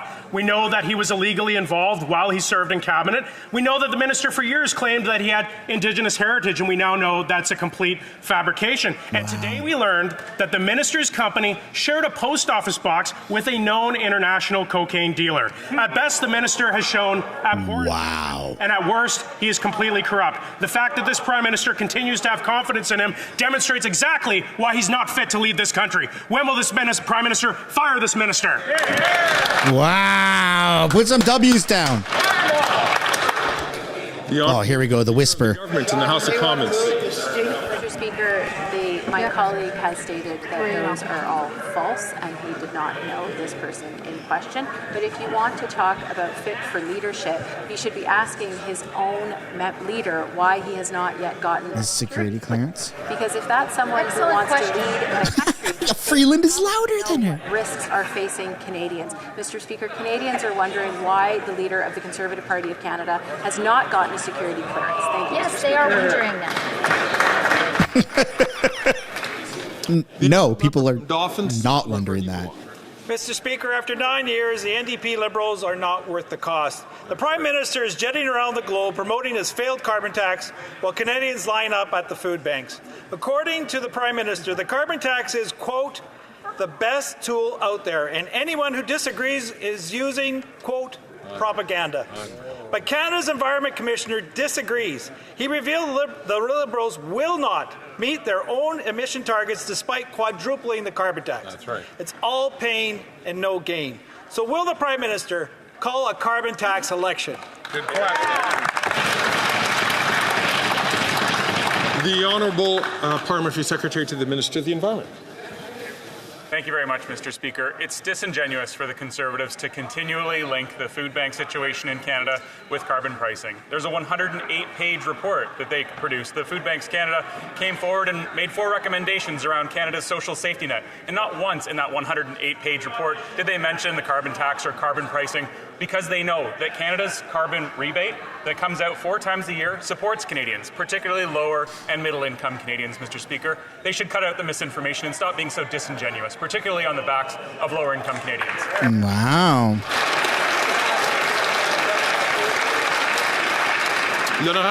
The Honourable Member for Louis Saint Laurent. Mr. Speaker, here are the facts. After 9 years of this Liberal government's posturing, Canada has the worst environmental performance in the G7. The Environment Commissioner found that emissions reductions weren't because of anything government did. They're thanks to a review of data and a change in methodology. In short, Mr. Speaker, the 2 Liberal carbon taxes don't work, and now the government's planning a 3rd carbon tax. An overall export tax. If they're so sure of themselves, why don't they call an election on it? The Honourable Parliamentary Secretary to the Minister of the Environment. Thank you for the question, Mr. Speaker, and I'd like to thank my colleague for that question. It's a very important question. Canada's performance and industry's performance when it comes to climate change is important. The oil and gas sector is the one that's continually increasing their emissions. And we're challenging the oil and gas industry with a pollution cap. We're asking them to invest. Bro, that's cutting 120,000 plus jobs. In profit in making their products more efficient and lowering the carbon intensity of their oil. That's a good challenge, Mr. Speaker. Well said, well said.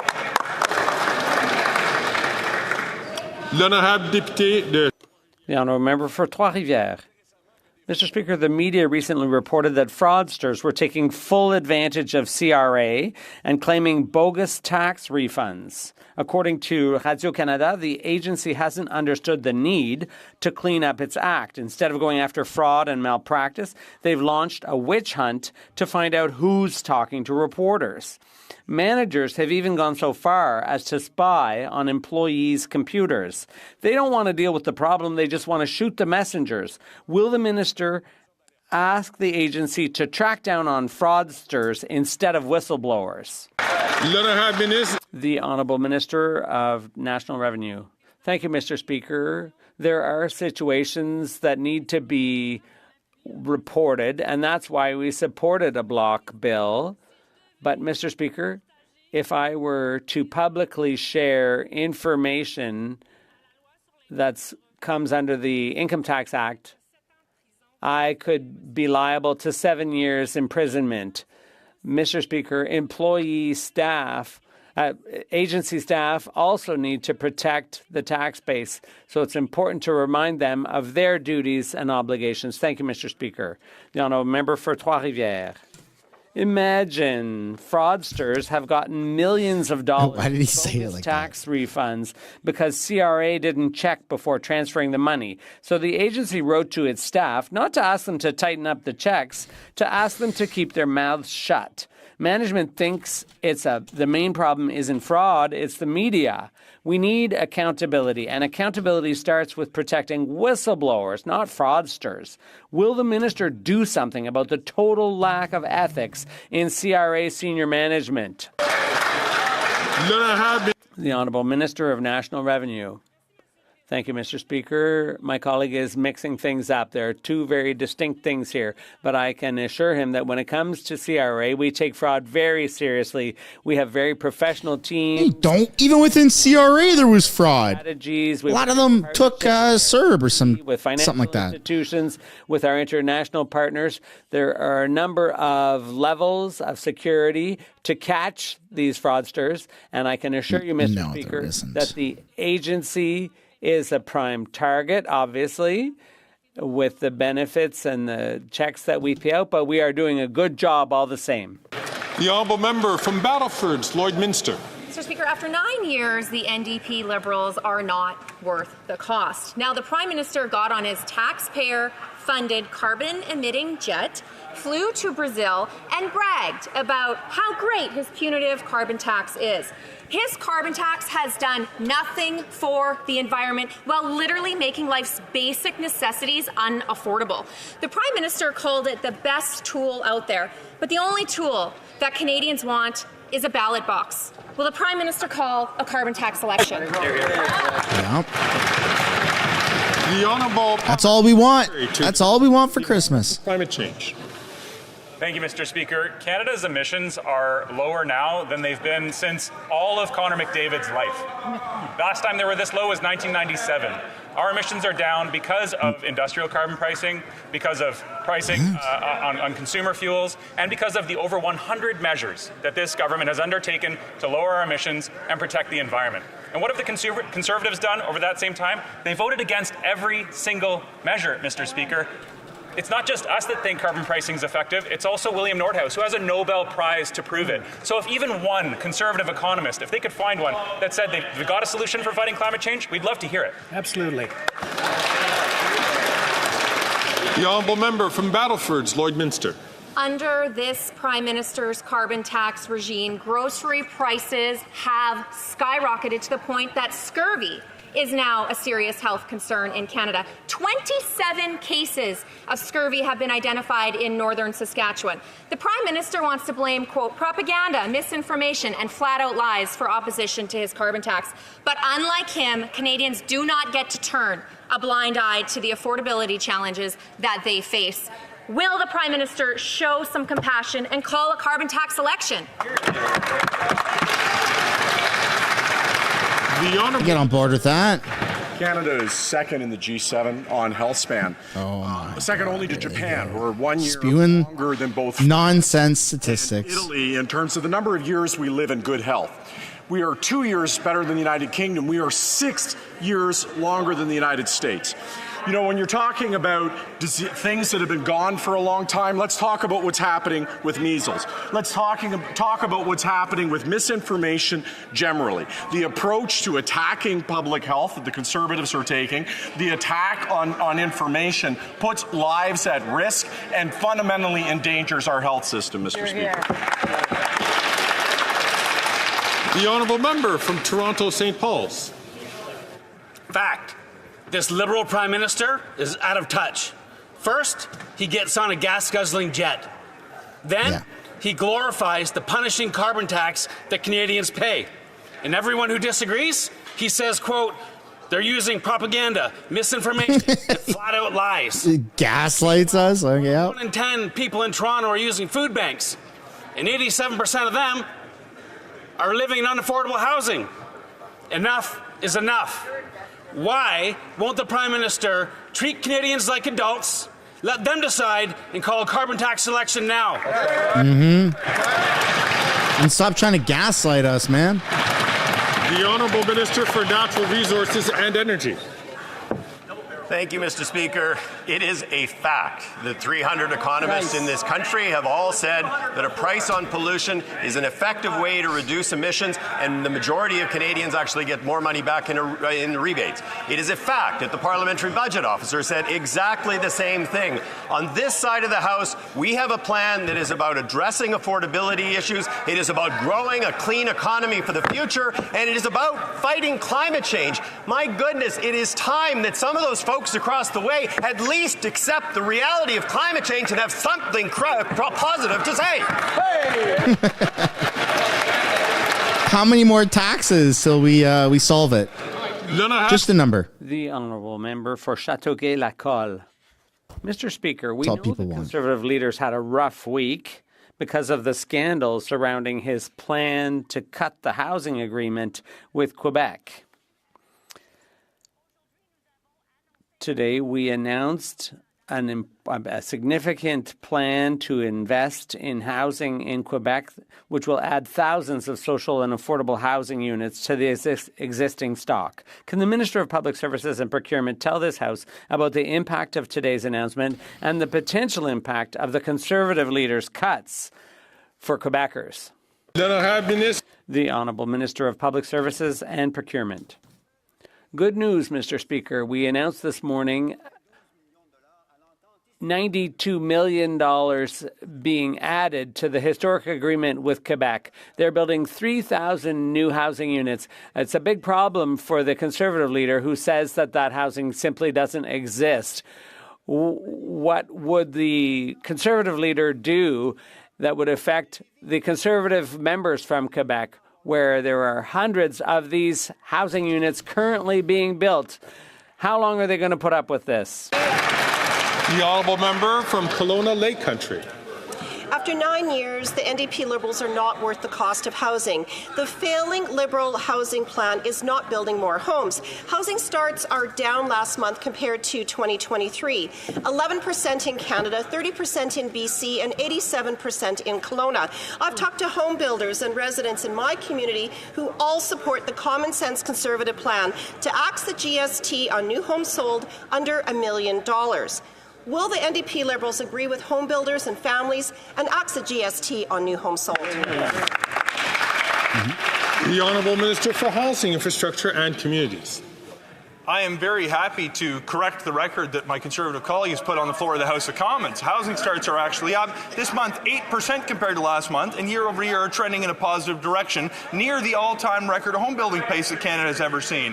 Mr. Speaker, it's interesting that this question would come from this particular member who represents the city of Kelowna, which received $31.5 million to build thousands and thousands of more homes. Not only is she opposed to that investment, her leader... Look at Randy licking his lips. Colleagues, government grants. I came here to represent my community in Ottawa, not to take my leader's words back home. Yeah, the Liberal enthusiasm, it seems so synthetic. Mr. Speaker, after 9 years of the NDP Liberals, taxes are up, costs are up, crime is up, and time is up. Police associations nationwide are demanding urgent bail legislation to keep our communities safe.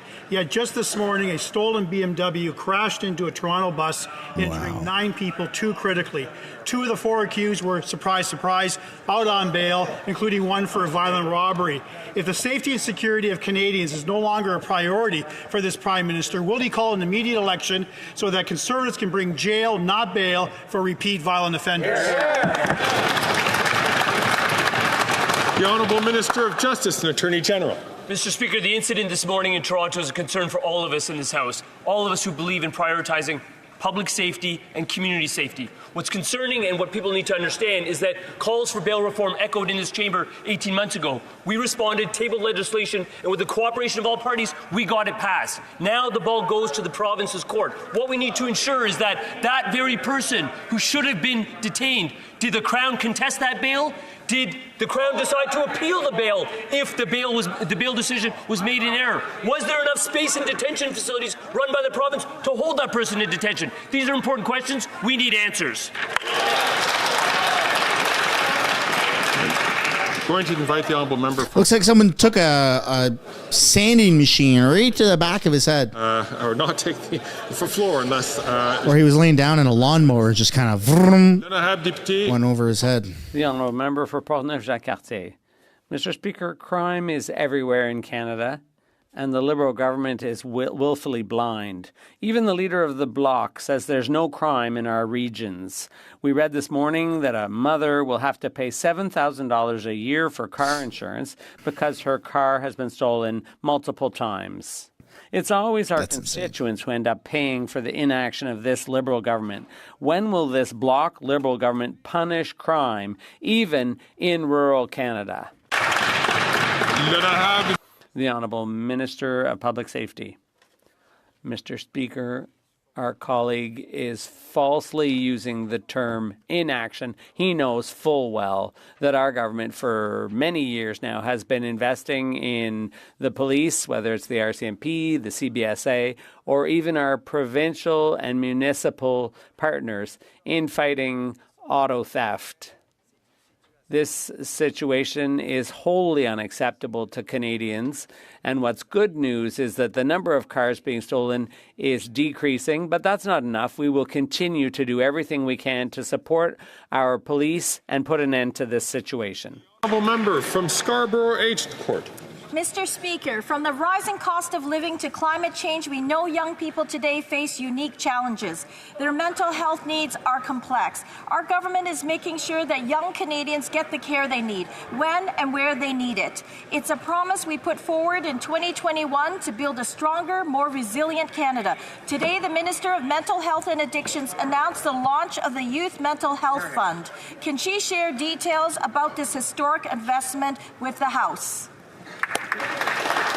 The Honourable Minister for Mental Health and Addictions. Thank you, Mr. Speaker, and I want to thank the member from Scarborough Agincourt for being such a tremendous, unwavering advocate for mental health in this country.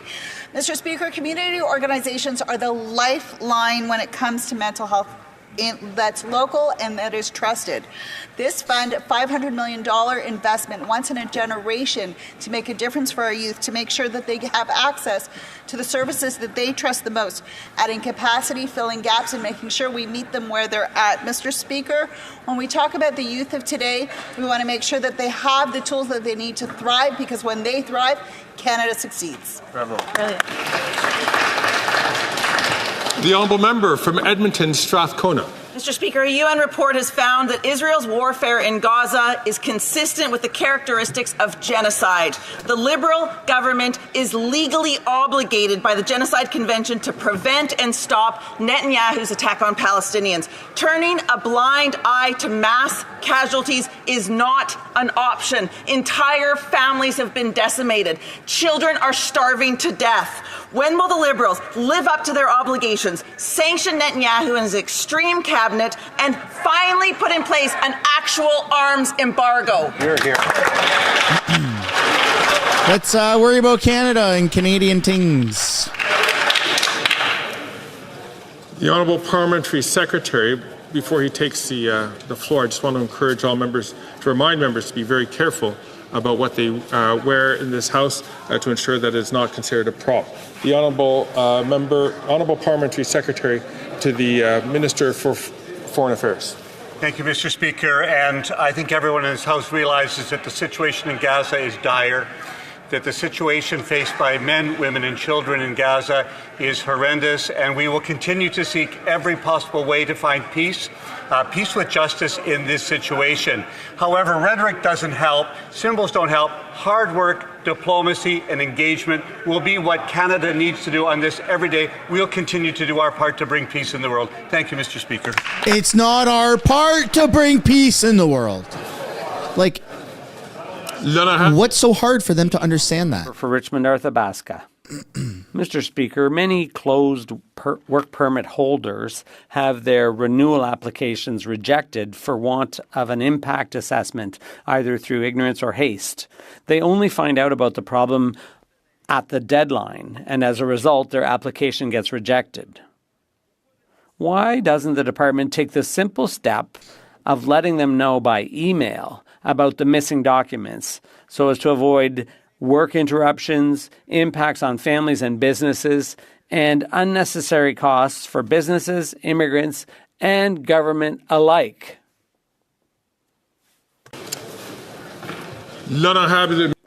The Honourable Minister of Employment.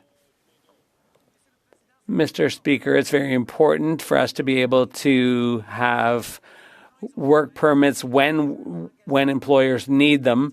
So I will work with the member to help us solve this problem. I see that the Honourable Minister is rising on a point of order. The Honourable Minister for International Development. The Honourable Member from Leeds, Grenville, Thousand Islands and Rideau Lakes, at the conclusion of asking his question, as he was sitting down, called the Minister of Employment and Workforce Development Cocaine Randy. That is extremely unparliamentary. I ask you, Mr. Speaker, to ask him to withdraw that. Cocaine Randy, I love it.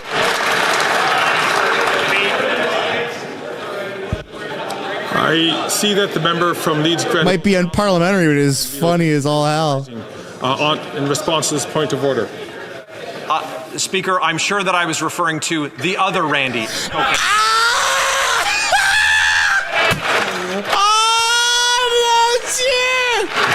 Oh, there it is! There it is!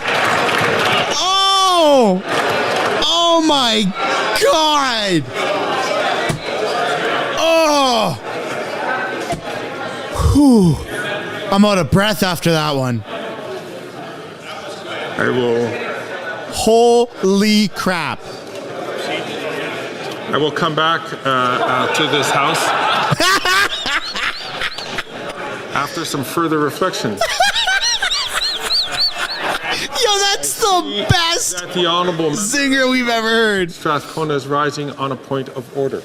Mr. Speaker, and I'm deeply concerned. Oh my God! You raised the issue of me wearing a pin in the House of Commons. I have to tell you that I stand here proudly wearing the pin that stands in solidarity with the Palestinian people. But people within this place, get rid of that. Wearing pins for a various number of reasons. Yeah, one of my colleagues is proudly wearing the moose hide pin to show his support for the causes that are important. You know, people wear poppies within this House. I have many times. Yeah, people wear poppies, you dumb fuck. Canadian to support. Are you kidding me?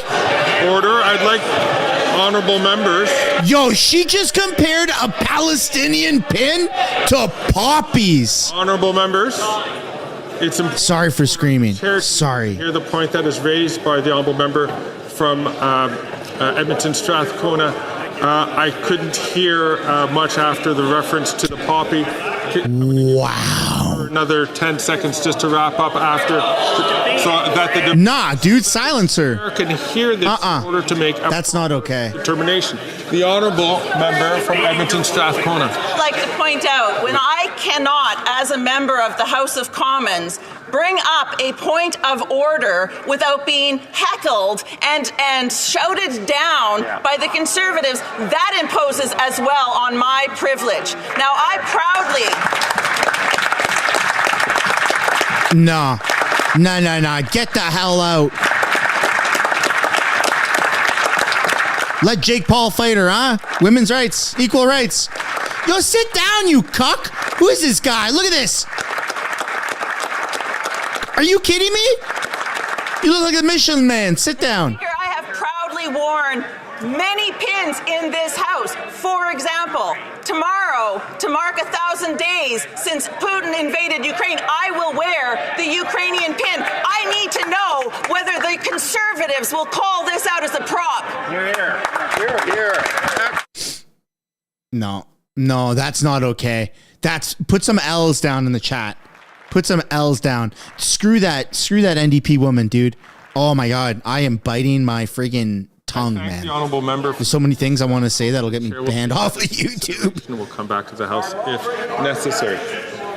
That's not okay. I saw the honourable minister rise on her feet for a point of order before I saw another honourable member. So the honourable member, the honourable president of the Treasury Board, Minister of Transport. Mr. Speaker, I have the honour to submit a message from Her Excellency, the Governor General of Canada. That is so frustrating. By her own hand. It's not that is not a point of order that the honourable member is rising. We will get to that point, which is important, but it is not a point of order. I saw l'honorable député. Honourable member for Lac Saint Jean. He's rising on a point of order. Thank you, Mr. Speaker. There has been consultation amongst the parties, and I think you will say that there is unanimous consent with respect to the following motion, that the House pay tribute to the contribution of Mr. Erwin Cutler from the Human Rights Association and the Anti-Semitism Association, that in his role he condemns the death threats received to him by a foreign regime. All those opposed to the honourable member moving this motion, please say nay. D'accord. Agreed. The House will now has heard the motion. All those opposed to the motion will please say nay. Adopté. Carried. I see another member. Oh, that was so aggravating. A point of order, the honourable member or Minister of National Revenue. Mr. Speaker, I'd like to make a correction to an answer I gave earlier during question period. I missed some information that is protected in the Revenue Act. It's a prison for 12 months. I appreciate that rectification from the Honourable Minister. A member from Sherwood Park, Fort Saskatchewan is rising on a point of order. Thank you, Mr. Speaker. I just want to follow up on the point of order raised about pins that members wear. Yeah, let's go. In the House. In the past, different positions have been taken with respect. So I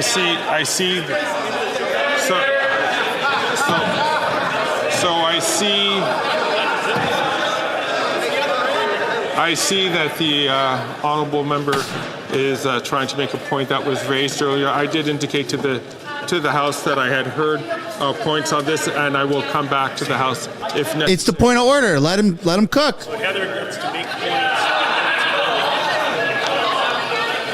It being 3:22, the House will now proceed to the taking of the deferred recorded division on a sub-amendment of Mr. Kimmich. Everyone's leaving. To the what a disgrace. Motion. What a freaking disgrace that was. The Honourable... Man, I hope they do something about those Palestinian pins. What was it? Ontario MPP? It's not member of parliament. I don't know what the heck MPP stands for, but the Ontario equivalent of an MPP, the Ontario political debates. There was a chick that was kicked out and banned for wearing a kafeye, or whatever it's called, like the Arabic scarf, because it was in solidarity of the pro-Palestine stuff. So like no, man. If you're kicking people out of the legislator debates at the provincial level, you should absolutely be taking some form of action at the federal level. More people watch this. Heck, more people watch this. Like, you guys, there's more of us watching this on this channel than there is on like all of mainstream media combined for federal debates. So this is obviously like the place to see. Not like, I don't mean my channel, I just mean to watch what happens in Parliament. It's at the federal level. People aren't tuning in the masses to see what happens at provincial levels and stuff like that, and municipal levels. So for her to promote Palestinian pins and take a pot shot at poppies, that's a disgrace. That the government's failing. I'm sorry. Cancel me or whatever. Like, I don't care if I lose subscribers over that. For a Canadian politician, I'm gonna mute this guy. For a Canadian politician to have the audacity to compare poppies to Palestinian pins, that you should get banned. You should absolutely get banned. Call me a dictator, call me whatever you want. Dude, that's so disrespectful. Like, right after Remembrance Day, are you kidding me? I will die. I will go to my deathbed with that thought and nothing will change my mind. That is absolutely disgusting. Horribly disgusting. Of the Privy Council. 3, the Privacy Committee. That's a hill I will die on. Who respected the order of the House and deposited unredacted documents. Now look who's muting. Start a petition then to take away my mute button. To the Cabinet Governance. Watch it get more signatures. 5, the Auditor General of Canada. Oh, that's funny. 6. We have a good time here, folks. We have a good time. Can I dispense? Mr. Kimmich, appuyé par Mr. Kimmich, seconded by Mr. McGuire. Move the following sub-amendment. That the amendment be amended by replacing the words... Did I just mute Fergus? I did. November 22nd, 2024. I'm getting to the end. With the following. The 30th sitting date. That's funny. The adoption of this order. Yeah, come on. Members voting electronically has started. I'm not a politician. I'm not a federal employee. I can do that. I can mute. Favor of the sub-amendment will please rise. That's funny. Ms. Gould.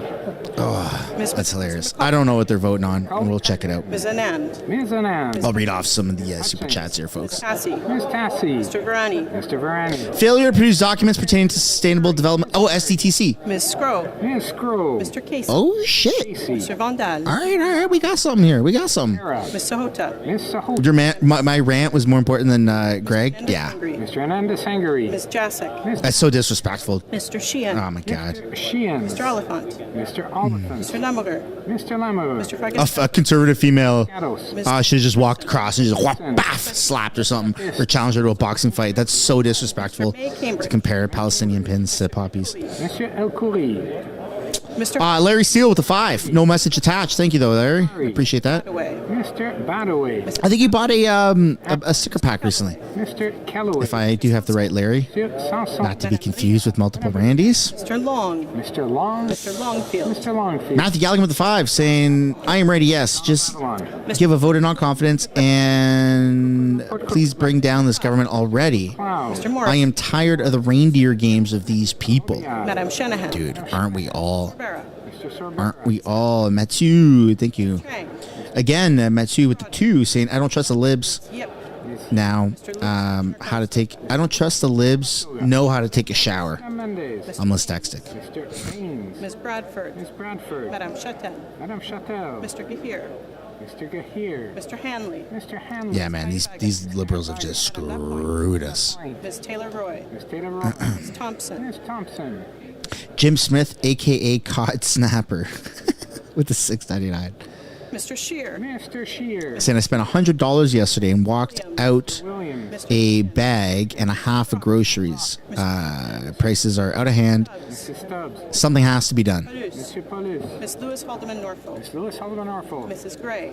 That's bananas. Mr. Kelly. That's not okay. That's bananas. Mr. Cooper. Mr. Cooper. Mr. Kmitch. We're spending so much on groceries, man. It's depressing. Small. Mr. Small. Mr. Beltunt. Mr. Beltunt. Mr. Workington. Mr. Workington. Mr. Abutseyev. Mr. Abutseyev. Mrs. Kuzi. Mrs. Kuzi. Mr. Seaback.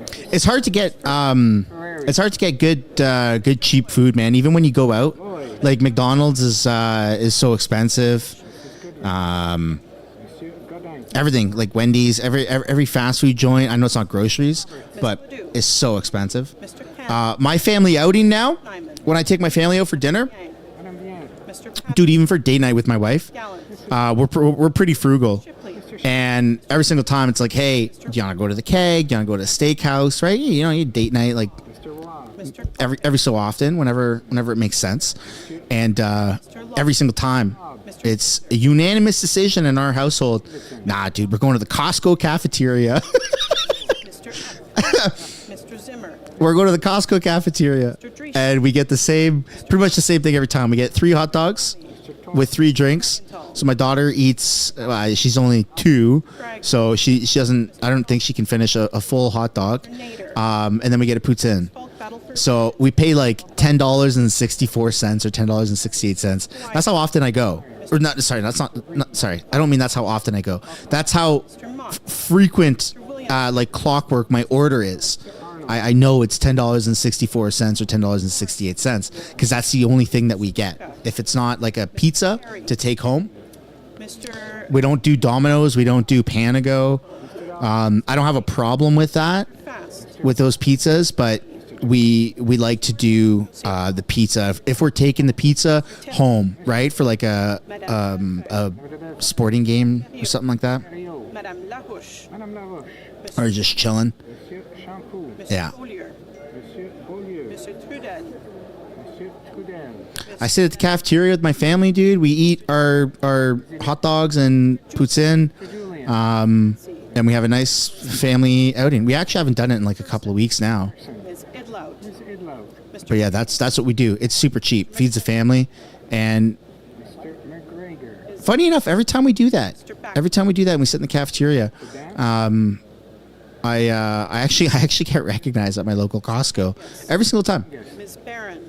And it's nice. I get to talk to people and say, hey, I watch your videos and stuff. It's really nice. Ms. May Sanishkal-Filan. Mr. Morris. I invite people over, like to the tables next to us if it's empty, and yeah, we just talk. It's good. Please rise. The House will now wait for the end of the electronic voting period before resuming its proceedings. Oh, gotta mute it. Alrighty, there we go. I gotta mute it on my end too. Freaking classical music band. Nicola with the 2 saying, will the real Randy please stand up? That's so funny.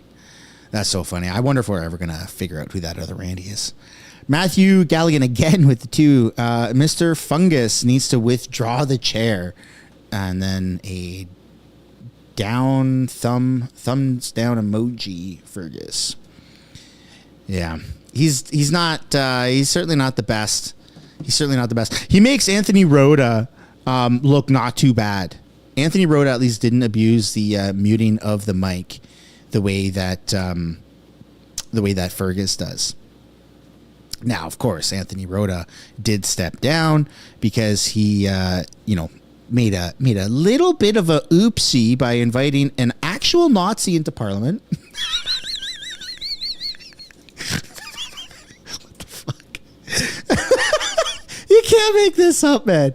You can't make this up. I don't understand how this happens, but somehow, you got a friggin' actual Nazi that got invited into Parliament. Oh, it's so funny. Not funny, haha, but funny as in if I don't laugh, I might cry.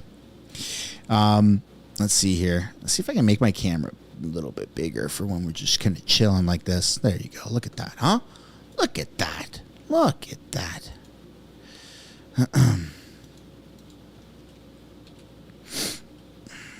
There you go. There you go. Alrighty. Yeah. So, what else we got here? NDP No one trusts you with for Matthew Galligan with the 2. Yeah. Nobody does trust the NDP, man. They are freaking weird. Jagmeet Singh, like I've said this before, right? Jagmeet Singh is, I think, in my own personal opinion, the worst politician. The absolute worst. The absolute worst. And then Matthew Galligan with the 20, saying, stand for Canada, stand for Canada. That Poppy part was dumb. We are Canadians, not Palestinians. Stand for Canada. How bloody hard is that to understand? Yeah, I got pretty heated. Sorry about that. Sorry. Well, I guess no. I guess I'm not sorry. Screw those people.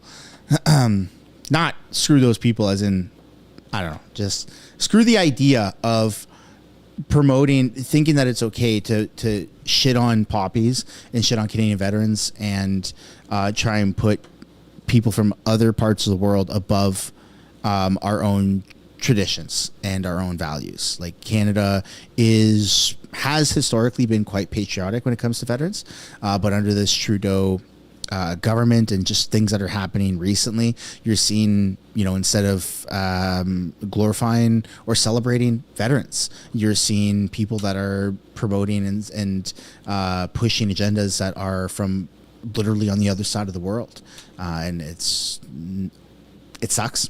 It sucks. It absolutely sucks. I think that when a society gets to a point where we no longer recognize our own people, our own, the backbones of our economy, our own veterans and stuff like that, and when we start focusing too much on external factors and external issues, international stuff, I think that that's when it becomes a slippery slope. And unfortunately, we are there. We are absolutely there. That's why this next election is so important. So important. Canada the first, hell with the rest. Canada first, hell with the rest. From Jim Smith, a.k.a. Cod Snapper, the 279. Yeah, man. I agree. Canada needs to be first and foremost. And then we can focus. Like, when I grew up, it was all about humanitarian peacekeepers. Canada was known as peacekeepers. And when I traveled the world, Canada was well known as peacekeepers. And now you travel anywhere and it's like, hey, wow, that Trudeau guy, F Trudeau. And that's not what I want Canada to be known for. I love it. Don't get me wrong. Like, it's funny. It's comical, but it's also extremely sad. It's extremely sad and kind of pathetic that our international reputation is just F Trudeau. It boils down to one guy that all of us don't like. And I'm seeing, I'm following, and I've been talking a little bit about it in certain videos, especially on this channel, or not on this channel, on MSB, with, what's going on with the American stuff. And, there's a shift. There's a massive shift that it's less about F Joe Biden and F the Democrats, and it's all becoming more pro-America. America. And I love that. I love that for America, but I also want that for Canada. And the only way we're going to get there is if we have another election and Trudeau gets out and we get some people in that are not hated by not only Canadians, but, the world. I wish to inform the House let's see what's going on. that the electronic voting period has ended. If members weren't able to vote because of a technical issue, they can now use the raise hand function, and the chair will recognize them. Mr. Zuberi. Mr. Zuberi, you have to say some words. I'm voting yay. Mr. Zuberi, yay pour. The table will now compile the results of the vote. Yeas pour 319, 319. Nays contre, 0, aucun. I declare the sub-amendment carried. Unanimous, okay. I wish to inform the House that because of the recorded divisions, the time for government orders will be extended by 14 minutes. All right, who's going to say what? Affaires courantes ordinaires. Routine proceeding. Dépôt de documents. Tabling of documents. Pursuant to order made Monday, June 10th, 2024, it's my duty to table in both official languages a letter I have received from the Law Clerk and Parliamentary Council regarding the production of documents from the Government, Sustainable Development Technology Canada, and the Auditor General of Canada. Are we going to watch this? The Honourable President of the Treasury Board. Submit a message from Her Excellency, the Governor-General of Canada, signed by her own hand. Here, here. I invite all members to rise. J'invite tous les députés à se lever, s'il vous plaît.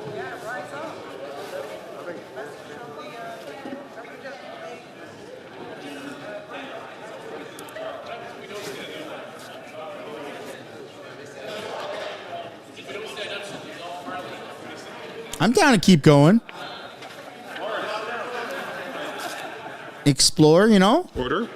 Her Excellency, the Governor-General transmits to the House of Commons the Supplementary Estimates B of sums required to defray expenses of the federal public administration for the fiscal year ending on March 31st, 2025, and in accordance with Section 54 of the Constitution Act 1867, recommends those estimates to the House of Commons. Signed by the Governor-General on October 25th. Son Excellence, la Gouverneure Générale. Her Excellency, the Governor-General of Canada,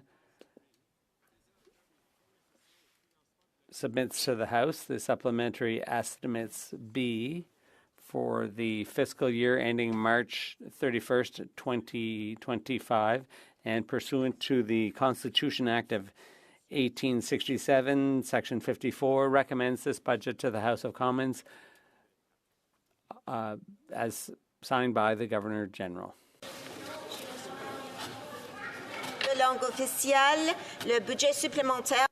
The supplementary budget of 2024-2025, I table this in the House.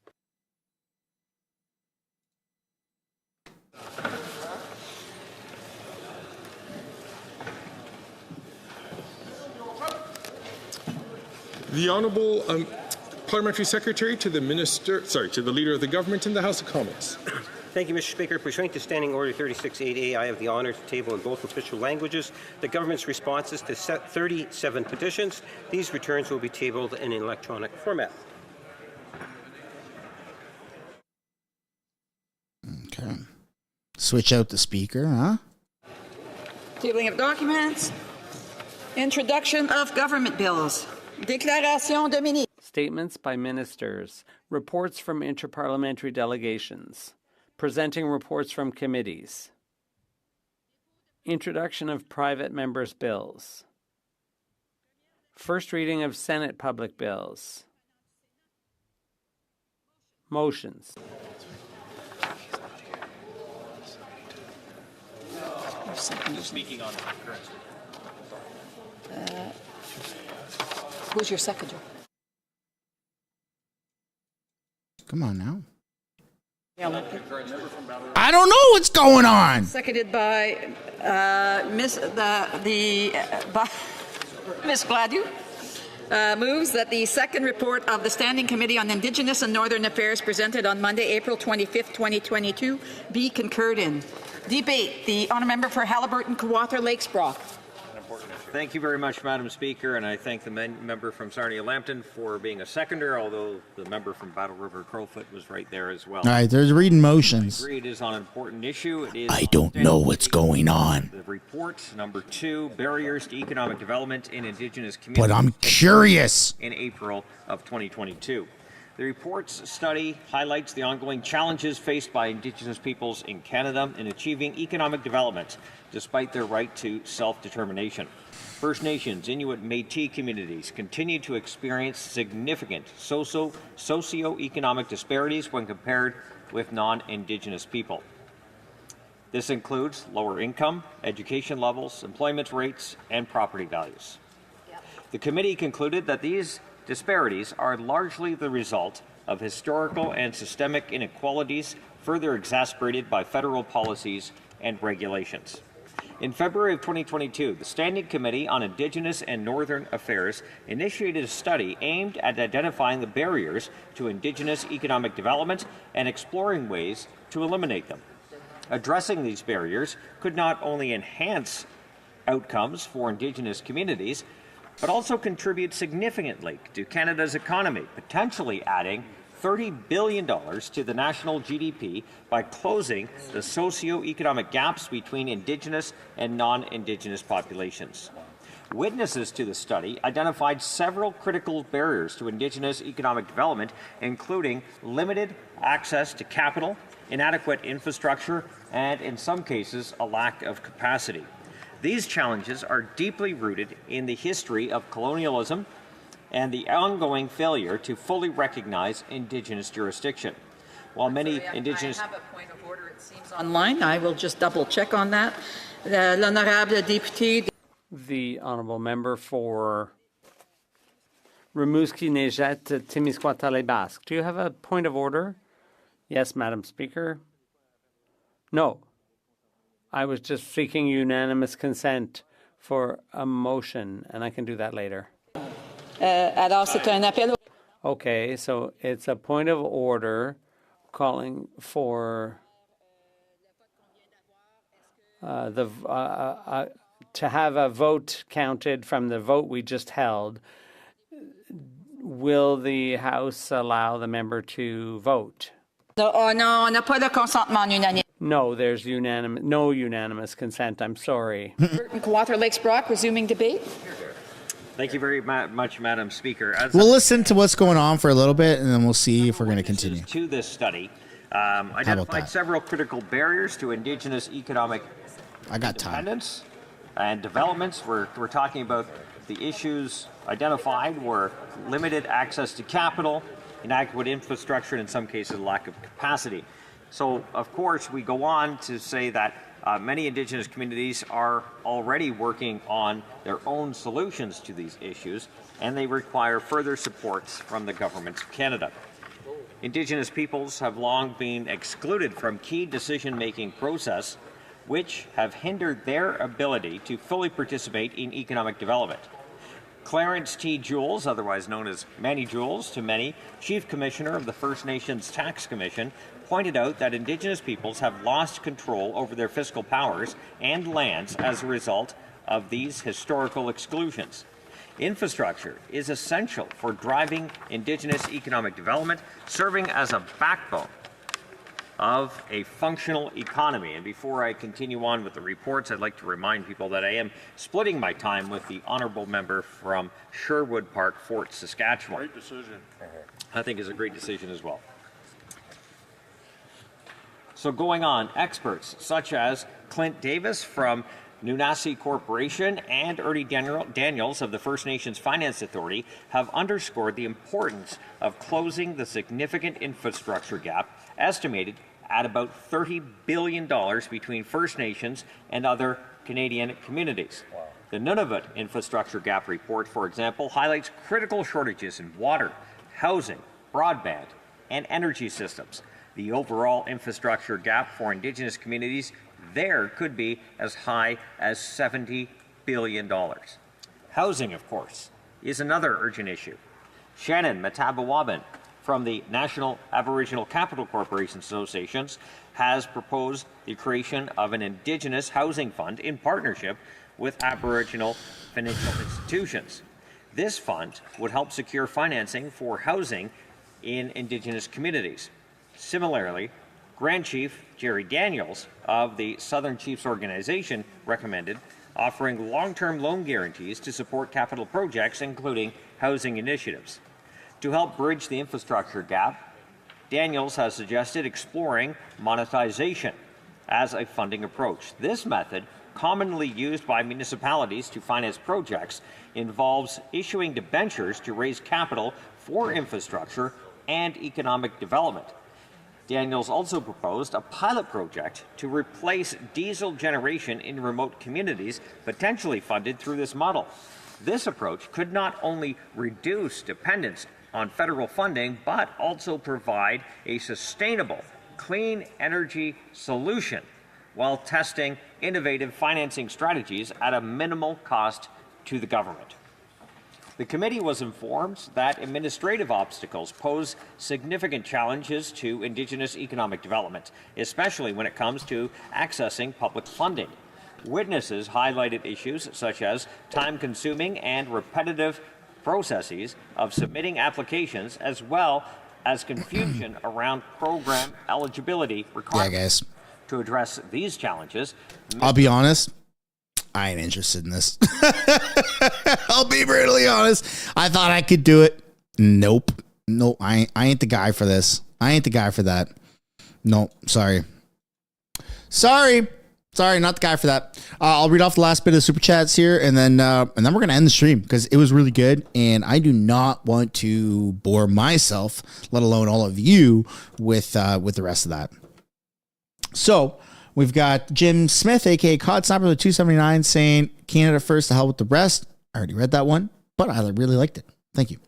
Nancy with the 1399 saying Trudeau scolds Canadians for Islamophobic. I see. You broke it up. Gotcha. Trudeau scolds Canadians for Islamophobic comments, but fails to recognize that he needs to stand against terrorism. He's a weak leader and it creates a weak country. Yes, I agree, Nancy. Trudeau is a very well-known gaslighter. He's a piece of crap. He gaslights people, and then he turns around and does the things that he accused others that were so wrong. So wrong. Such as now he's pulling back on immigration. But if you were against immigration, he he calls you a racist. So kind of weird. Matthew Gallagher with the 2 saying, I love my country too much for that NDP poppy BS. Yeah, man. I'm going to have that up on a video later. That was insane. Those 2 points of order were absolutely insane. The one was a Garnet Genius. No. It was someone else. Oh, shit, I can't remember who said the cocaine Randy, but then, yeah, the poppy thing was just, that boils my blood. I'm not okay with that. I'm going to make a dedicated video on MSB about that. Object Class Ketter with the 499 American. Woo-wee, this is like a bajillion Canadian, man. Wow. We already have Where's Waldo. Now we're going to make a part 2 called Where's Randy. The only pins in Congress and House of Commons should only be the country pin. Yes, I agree. I absolutely agree. Or poppies, or celebrating, veterans and stuff like that. But yeah, no, you shouldn't be promoting other countries. Now that's a tough one because some conservatives actually wear the Ukrainian pin, but I'm going to turn a blind eye to that one. I'm going to turn a blind eye to that one. Actually, this guy right here that we were just watching, this guy right here, he's wearing a Canadian pin now, but a lot of times he's worn the Ukrainian pin. So not a fan. That's something that Pierre should tighten up on. I think that being super pro-Canadian and only promoting Canadian stuff within Parliament and Canadian pins, Canadian paraphernalia, or whatever the heck they're doing, that should be allowed. Like only that should be allowed. Whether it's different provincial stuff, sure, yeah, maybe, but it is federal politics. So Canada, it's not about pro Alberta, pro BC, pro who to be the bad guy on the East Coast. It's not pro Ontario, it's pro Canada. So even having stuff that's like provincial, it just singles out different provinces. Should they be using their federal platform for that? I don't know. I mean, it is part of Canada, but I think federal politicians should just be pro-Canada, not pro other countries, not necessarily pro other provinces, just pro-Canada, full stop. Then you got provincial, MPPs. They can be pro their province, but federally, it should just be pro Canada. That's my opinion, though.